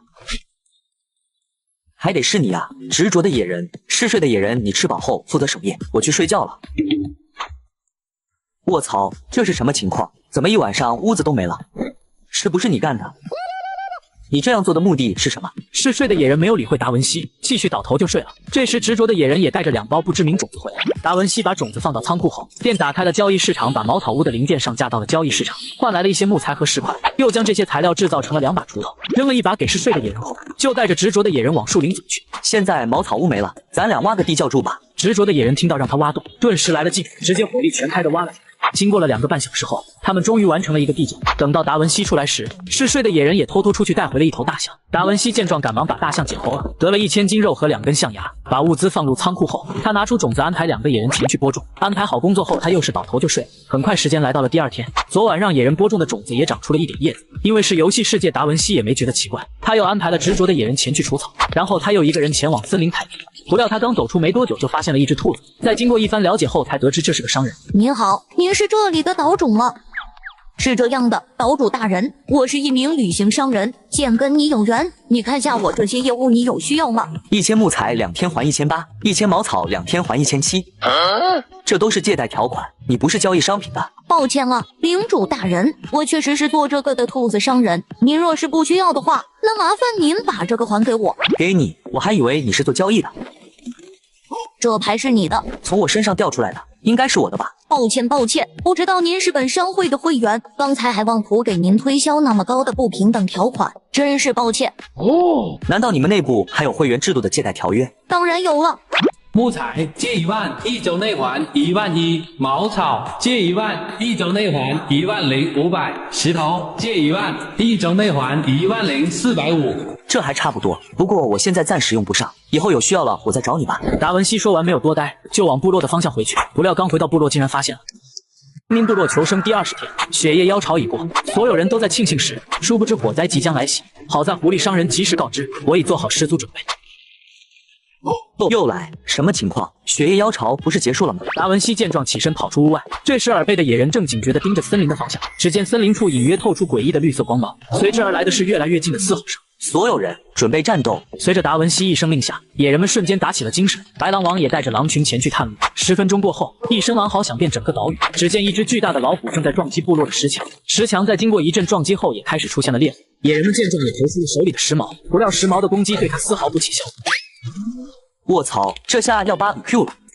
突变巨兽，极高防御，弱点在鳞片之间的缝隙，攻击时需精准瞄准弱点。哦，原来是这样，快朝着它鳞片之间的缝隙攻击！聪明的野人一下子理解了达文西的意图，拿着石矛精准的刺向巨兽。巨兽被刺中后失控的乱窜，试图咬向灵巧的野人。灵巧的野人险之又险的躲过了巨兽的攻击，但显然他已经精疲力尽，速度也变慢了许多。就在这时，嗜睡的野人突然冲了上来，手中拿着一根从未见过的长矛，狠狠地刺向了巨兽的眼睛。巨兽已击败，是否进行解剖？关键时候还得是你啊，嗜睡的野人！达文西没有多想把巨兽解剖了，最终得了鳞片20和5000斤肉。就在他准备返回木屋时，狐狸商人再次出现了。达文西，哦，小狐狸是 you， 好久不见又亮了。别扯这些，你刚刚是不是杀了一头变异野兽？是的，刚才差点就领盒饭了。我果然没看错人，透露些消息给你吧。这些突变的野兽不仅是个例，它们在全世界范围内都在增加，而且下一次袭击来的可能不止一头。不过我这次来是给你带来好东西的，高级城墙图纸。哦，这好东西啊，是要送给我吗？你想得到没？2个自然结晶交易。给你。再提醒你一下，突变的野兽只是个开端，高温和干旱马上就要来了，到时候这片土地会变成一片喜地。希望下次过来还能见到你。886。狐狸说完就闪身离开了。达文西听到这消息，当即安排了野人进行外出采集。野人们听后也是分成了3个小组出发了。天灾倒计时，高温干旱即将来临，请尽快做好准备。随着系统提示音响起，另一边的野人们也正紧张地开始各自的工作。聪明的野人带着一队人去溪流边打水，而莽撞的野人则负责运送石头和木材。达文西则不断在地图上标注部落周围的高危区域，准备应对即将到来的火灾。你是想说水源正在迅速减少吗？达文西明白了聪明的野人意思，赶忙和他来到了岛屿边缘处。果然河里的水已经变得稀少，仿佛随时就会干涸。与此同时，远处的森林边缘也已经开始出现了火光。他便拿出持墙制造图制造了一堵墙，试图用来挡一下这迅猛的火势。火灾逼近，请做好防护措施。当前温度细3度。随着温度的持续升高，达文西的额头上已经满是汗水，但他没有停下，继续指导着现场工作。就在一切都准备好时，一棵燃烧的大树倒在了防火墙边缘，火焰迅速蔓延到墙体上，野人们顿时惊慌失措。不要慌，赶快灭火！野人们听到这话，赶忙对着火源进行灭火工作。天灾持续时间6天，火灾蔓延中。达文西，你怎么又来了？我这有样好东西，或许可以帮助你们暂时度过这次天灾。说吧，你要什么代价？很简单，这次我要3000肌肉。成交，赶紧把东西拿出来。高温装备，耐热加5，有效期3天。达文西见状，赶忙接过装备，分发给了野人。随着装备的分发，野人们逐渐恢复了冷静。达文西见火势得到了控制，便安排了野人们回木屋休息。很快，时间来到第2天早上，这时的温度再次上升，地面也开始出现裂痕。达文西则安排部分野人前往附近的山脉，试图寻找新的水源。记住，找到水源就尽快返回，千万不要逗留太久。探索任务启动，山脉深处水源搜寻，任务难度高。你们一定要平安回来啊！外出的野人在经过长达2个半小时搜寻，终于找到了一条小溪流淌。虽然水流不大，但足以让他们振奋。然而水源也带来了另一个问题，这片区域的温度异常低，冰冷刺骨。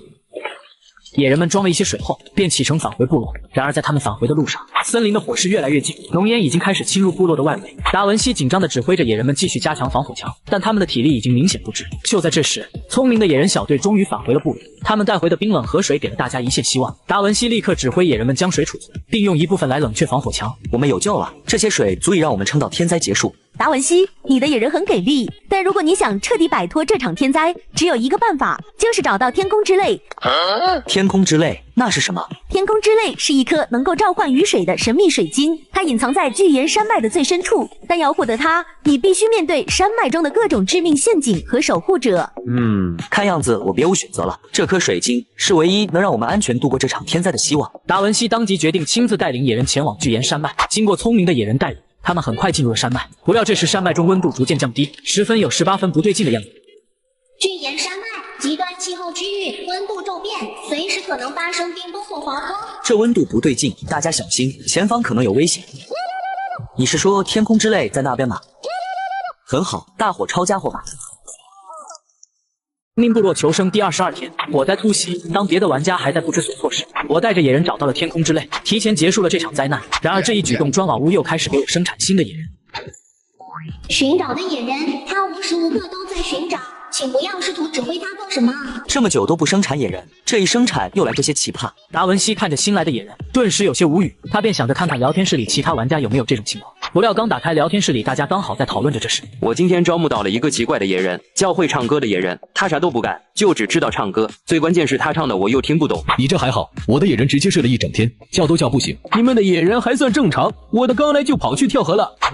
大家都生产到了奇葩野人，这样我就放心了。达文西见状满意的叫他外出采集。他这次见没事做，也跟着一同外出。刚走进森林不久，聪明的野人就发现了优质的木材。与此同时，寻找的野人也表现得非常奇怪，他时而蹲下，时而抬头，似乎在观察什么。这是什么情况？你脑子搭错线了吗？寻找的野人没有回应，依然在蹲下站起。达文西刚准备不再理会时，寻找的野人突然蹲住，开始用手挖掘。不到几分钟，地面下出现了一块闪闪发光的石头。这是隐藏的宝藏吗？达文西见状，立即让其他野人帮忙将石头搬回部落。他见有了意外收获，便叫上野人们一同返回部落。他看着今天的收获，心里感到无比欣慰。除了木材和石块之外，那块神秘的石头显然具有某种未知的力量。这块石头或许能给我们带来一些新的可能性，赶紧把它送到我的房间，等我有空了深入研究一下。看样子这家伙还有点用啊，得好好观察一下。达文西见寻找的野人这么卖力，他没有理会，回到了房间，又打开了聊天室查看起情况。我的野人今天竟然帮我找到了一些隐藏的宝藏，太神奇了！你们有没有发觉夜晚的怪物越来越多了？我今晚刚被一群狼袭击，差点守不住了。我的野人今天搞回了一堆木材，感觉要开始建设更大的防御工事了。看来大家的生存情况都各不相同，得赶紧加强防御。谁知道接下来会发生什么？就在达文西准备倒头就睡时，突然一声哇哇叫引起了他的注意。他赶忙跑出屋外查看，只见寻找的野人直勾勾地看向远处的森林边缘。你又发现了什么？所有人准备战斗。野人们见状迅速进入战斗状态，站在达文西身后等待命令。这时森林深处的吼叫声也越来越大，只见一只巨兽冲了出来，朝着部落发起了攻击。野人们见到野兽后也冲上前抵抗，但这只野兽力量惊人，普通的攻击对它毫无效果。活该了，怎么办？这些攻击根本不起作用。就在这时，寻找的野人突然冲向前，用手中的石块狠狠砸向了野兽的眼睛。野兽发出了一声惨叫，似乎找到了他的弱点。全体听令，集中攻击他的眼睛。野人们听后也按照达文西的意思执行，但这次的野兽竟然聪明地把这些攻击都挡了下来。经过野人的攻击后，野兽也更加暴躁起来。就在达文西以为要领盒饭时，嗜睡的野人拿着一块石头冲了上来，狠狠地砸中了野兽的眼睛。巨兽顿时发出一声惨叫，轰然倒地。这力量难以置信。战斗结束后，部落短暂恢复了平静，但夜幕降临后，森林中传来了低沉的声响，远处的天空被微弱的光芒照亮，似乎预示着新的威胁正在酝酿。这片森林好像不简单啊！达文西见状也安排了野人今晚加强戒备。与此同时，寻找的野人显得格外不安，他独自徘徊在部落外围，像是在寻找什么未解的线索。达文西发现他独自在外，也偷偷跟了过来。只见他这时正在一棵树底下挖掘。几分钟后，地底露出了一个实质的符号。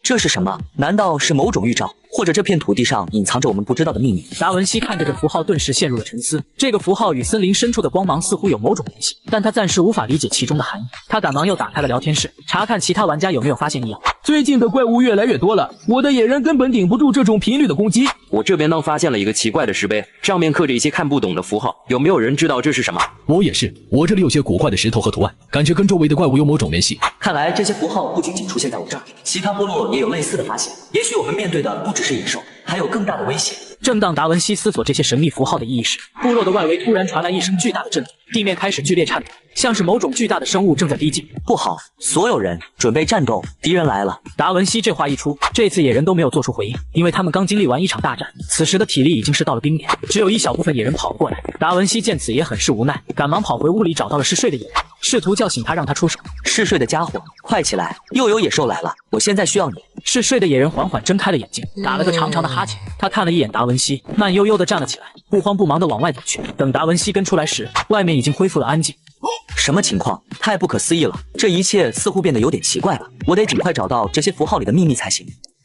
命部落求生第23天，天灾结束，怪物猛攻，神秘符号现身部落，更大灾难即将来临，部落又开始生产新的野人。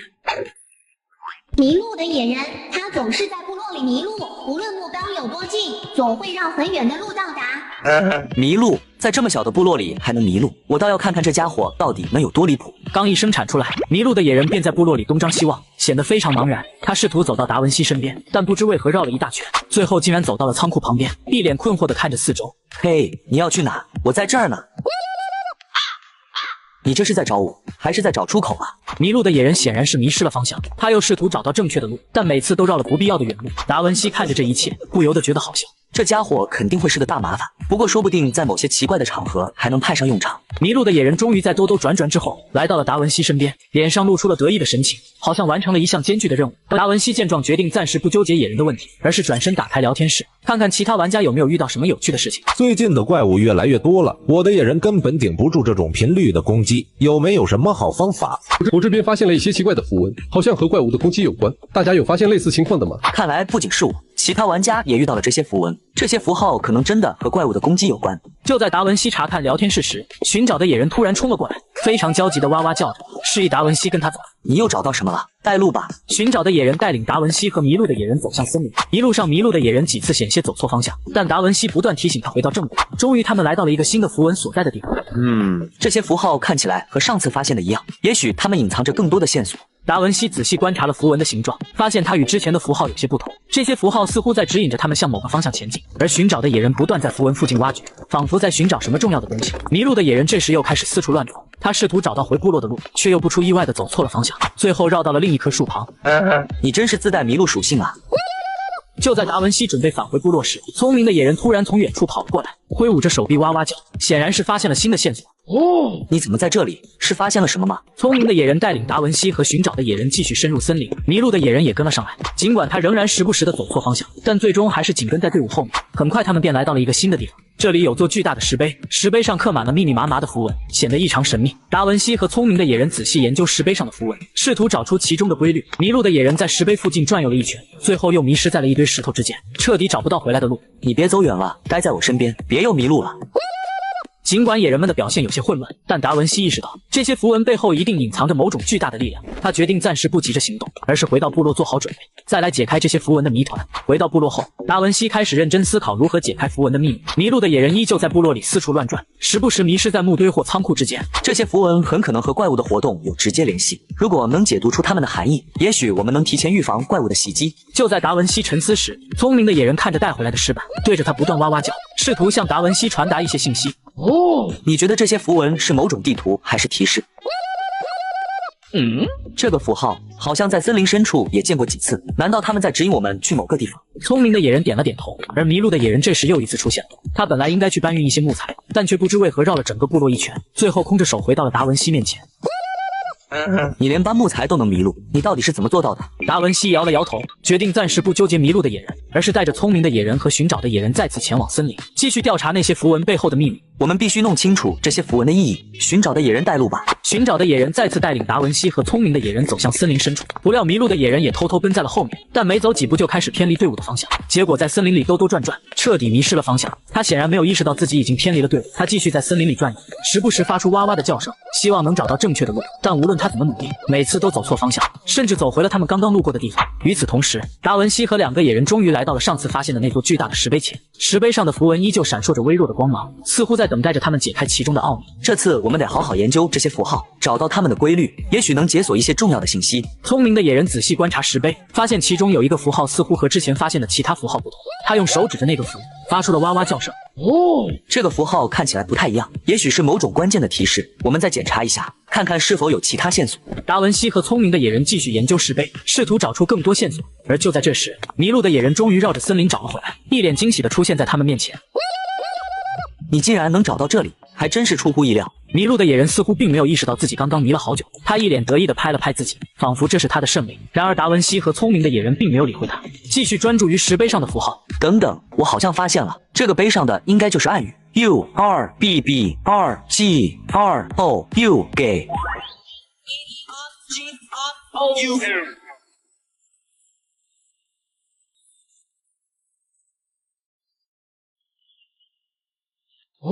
果然有东西。聪明的野人，你走前面，我们进去看看。聪明的野人没有犹豫，一头冲进了密道里。进入通道后，空气显得格外沉闷，墙壁上依旧刻满了神秘的符文。迷路的野人显然有些不安，他时不时回头张望，似乎担心再次迷路。你放心，跟着我们走，别乱跑，这里可比外面的森林更复杂。有新的发现了吗？啊，这不会是地图吧？看起来像是要指引我们去某个地方。明部落求生第24天，神秘符号现身部落，砖瓦屋恢复生产野人。接上集，为了查明灾难规律，我带着野人前往神秘洞穴寻找答案。不妙，那东西要出来了，所有人准备撤退。随着达文西的命令，野人们都准备往部落跑，唯独迷路的野人往洞里冲了进去，然后随之而来的就是一阵怪物的惨叫声。这是什么情况？刚刚不是听到怪物惨叫了？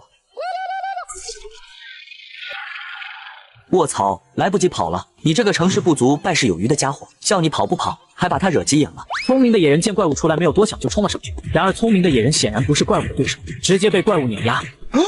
完了完了完了！就在达文西不知所措时，迷路的野人冲了上前，用头狠狠地撞在了怪物膝盖处。他这一撞又让野怪发出了一声痛苦的嚎叫。跪倒在地。原来他膝盖是弱点啊，干得好！聪明的野人赶紧攻击他膝盖，你也过去帮忙。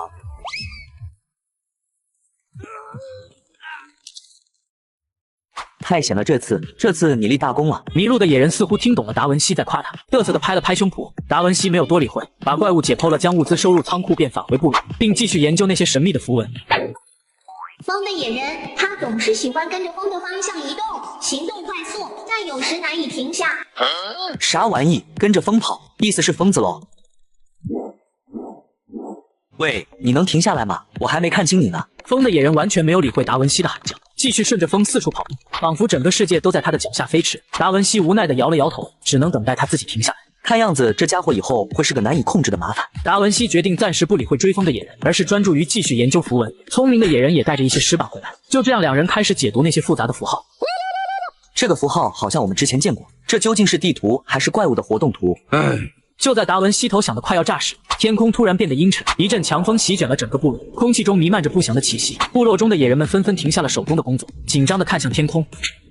超强风暴魔节即将登陆，请各位玩家做好准备。不好，台风要来了，大家准备防御。就在此时，风的野人突然从远处飞奔而来，顺着风狂奔，速度极快，几乎看不清他的身影。他跑到了达文西面前，脸上却带着兴奋的神情，仿佛天灾的到来对他而言只是一场好玩的游戏。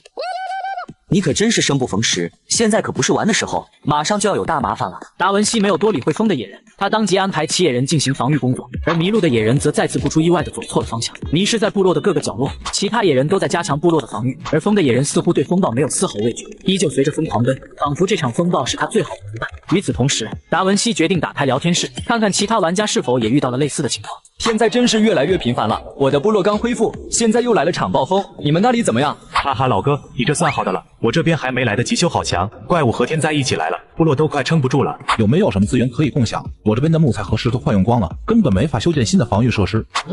看来大家的情况都不太乐观。你们谁有天灾的规律性数据？有没有人找到什么能提前预知的方法？我这边发现了一些符文，看起来和天灾有关系，但暂时还没完全解读出来。符文，你运气不错，我这边什么都没发现。天灾每次都是突然降临，根本没有准备时间。正当达文西打算回复更多玩家时，突然一阵巨大的撞击声响起，部落外围的石墙被一棵大树砸裂了。达文西赶忙叫野人前去修补，聪明的野人立即带着其他野人前去修补，而疯的野人这时正疯狂绕着部落奔跑，仿佛想要跟上风暴的速度。就在围墙几乎崩溃之时，疯的野人突然迎着狂风冲了上去，快速的用自己的速度和力量帮助修补破损的部分。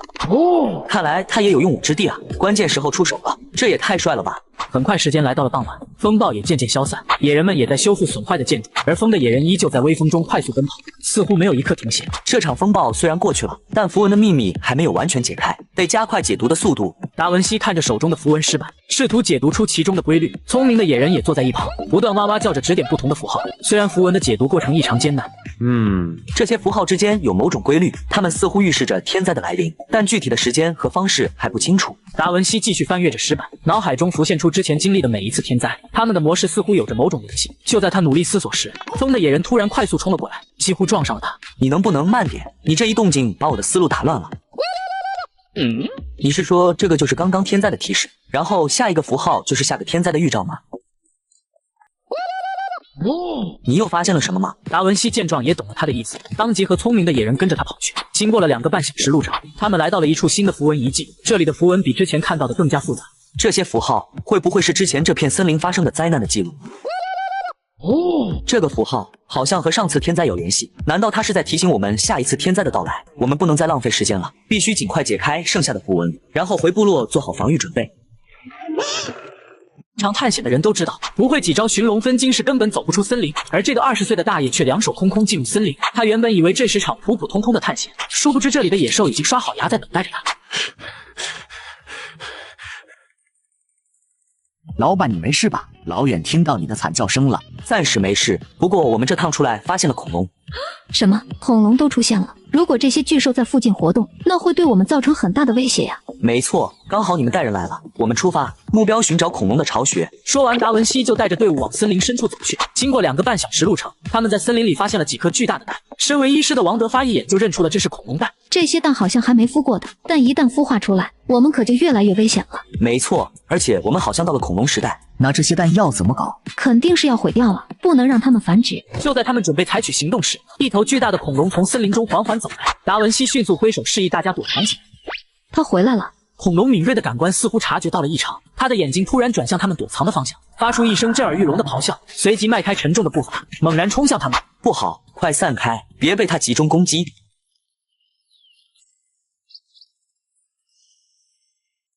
卧槽，这家伙的皮这么坚硬的吗？攻击它的尾巴，恐龙的尾巴是弱点。王德发这话一出，野人们再次扔出石矛，随着石矛插入他的尾巴，他顿时在原地痛苦的哀叫。达文西意识到机会来了，赶忙上前使出了他的大招。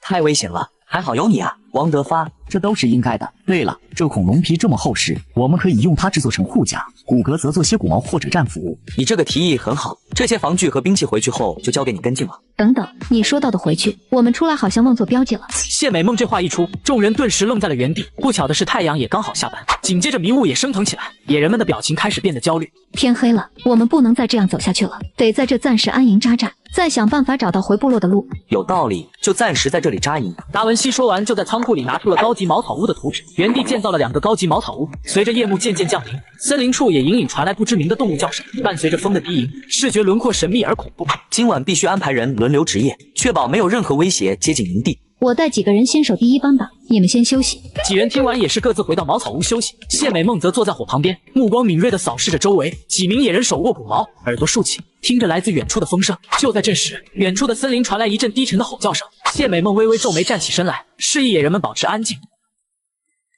主人，外面有动静，可能是恐龙。准备战斗，另外多准备点火把，增加火光范围，尽量不要让他们靠近。达文西说完，立马叫醒野人，野人们也迅速行动起来，拿着火把把周围照亮。随着火光的扩散，他们终于看清了那头巨兽的身影。一头体型比之前大的巨兽正往他们走来。这啥玩意啊？这也不是恐龙啊！巨兽逐渐靠近营地，它的动作缓慢而缓慢，似乎对火光有所忌忌。它低吼了一声，试图用鼻子嗅探空气中的味道，寻找营地中可以下手的缺陷，用火光驱赶它，别靠近。随着野人挥动起火把，野兽似乎没有了进攻的意思，它不时用前爪拍打地面，发出沉闷的响声。我们现在怎么办？他好像还在试探。我们不能轻举妄动，他还在评估我们是否有危险。只要我们保持火光，不让他靠近，他可能会放弃。不好，他开始攻击了。所有人赶紧后撤，保留火光。野人们见状，迅速把火堆聚集在一起，形成了一个火焰屏障，暂时控制住了巨兽的进攻动作。巨兽似乎对火焰忌惮，停止了威胁，开始在营地外围不停徘徊，试图找到一个合适的进攻角度。他可能会转向另一侧攻击，不能让他找到突破口。准备长矛，等他靠近就发动攻击。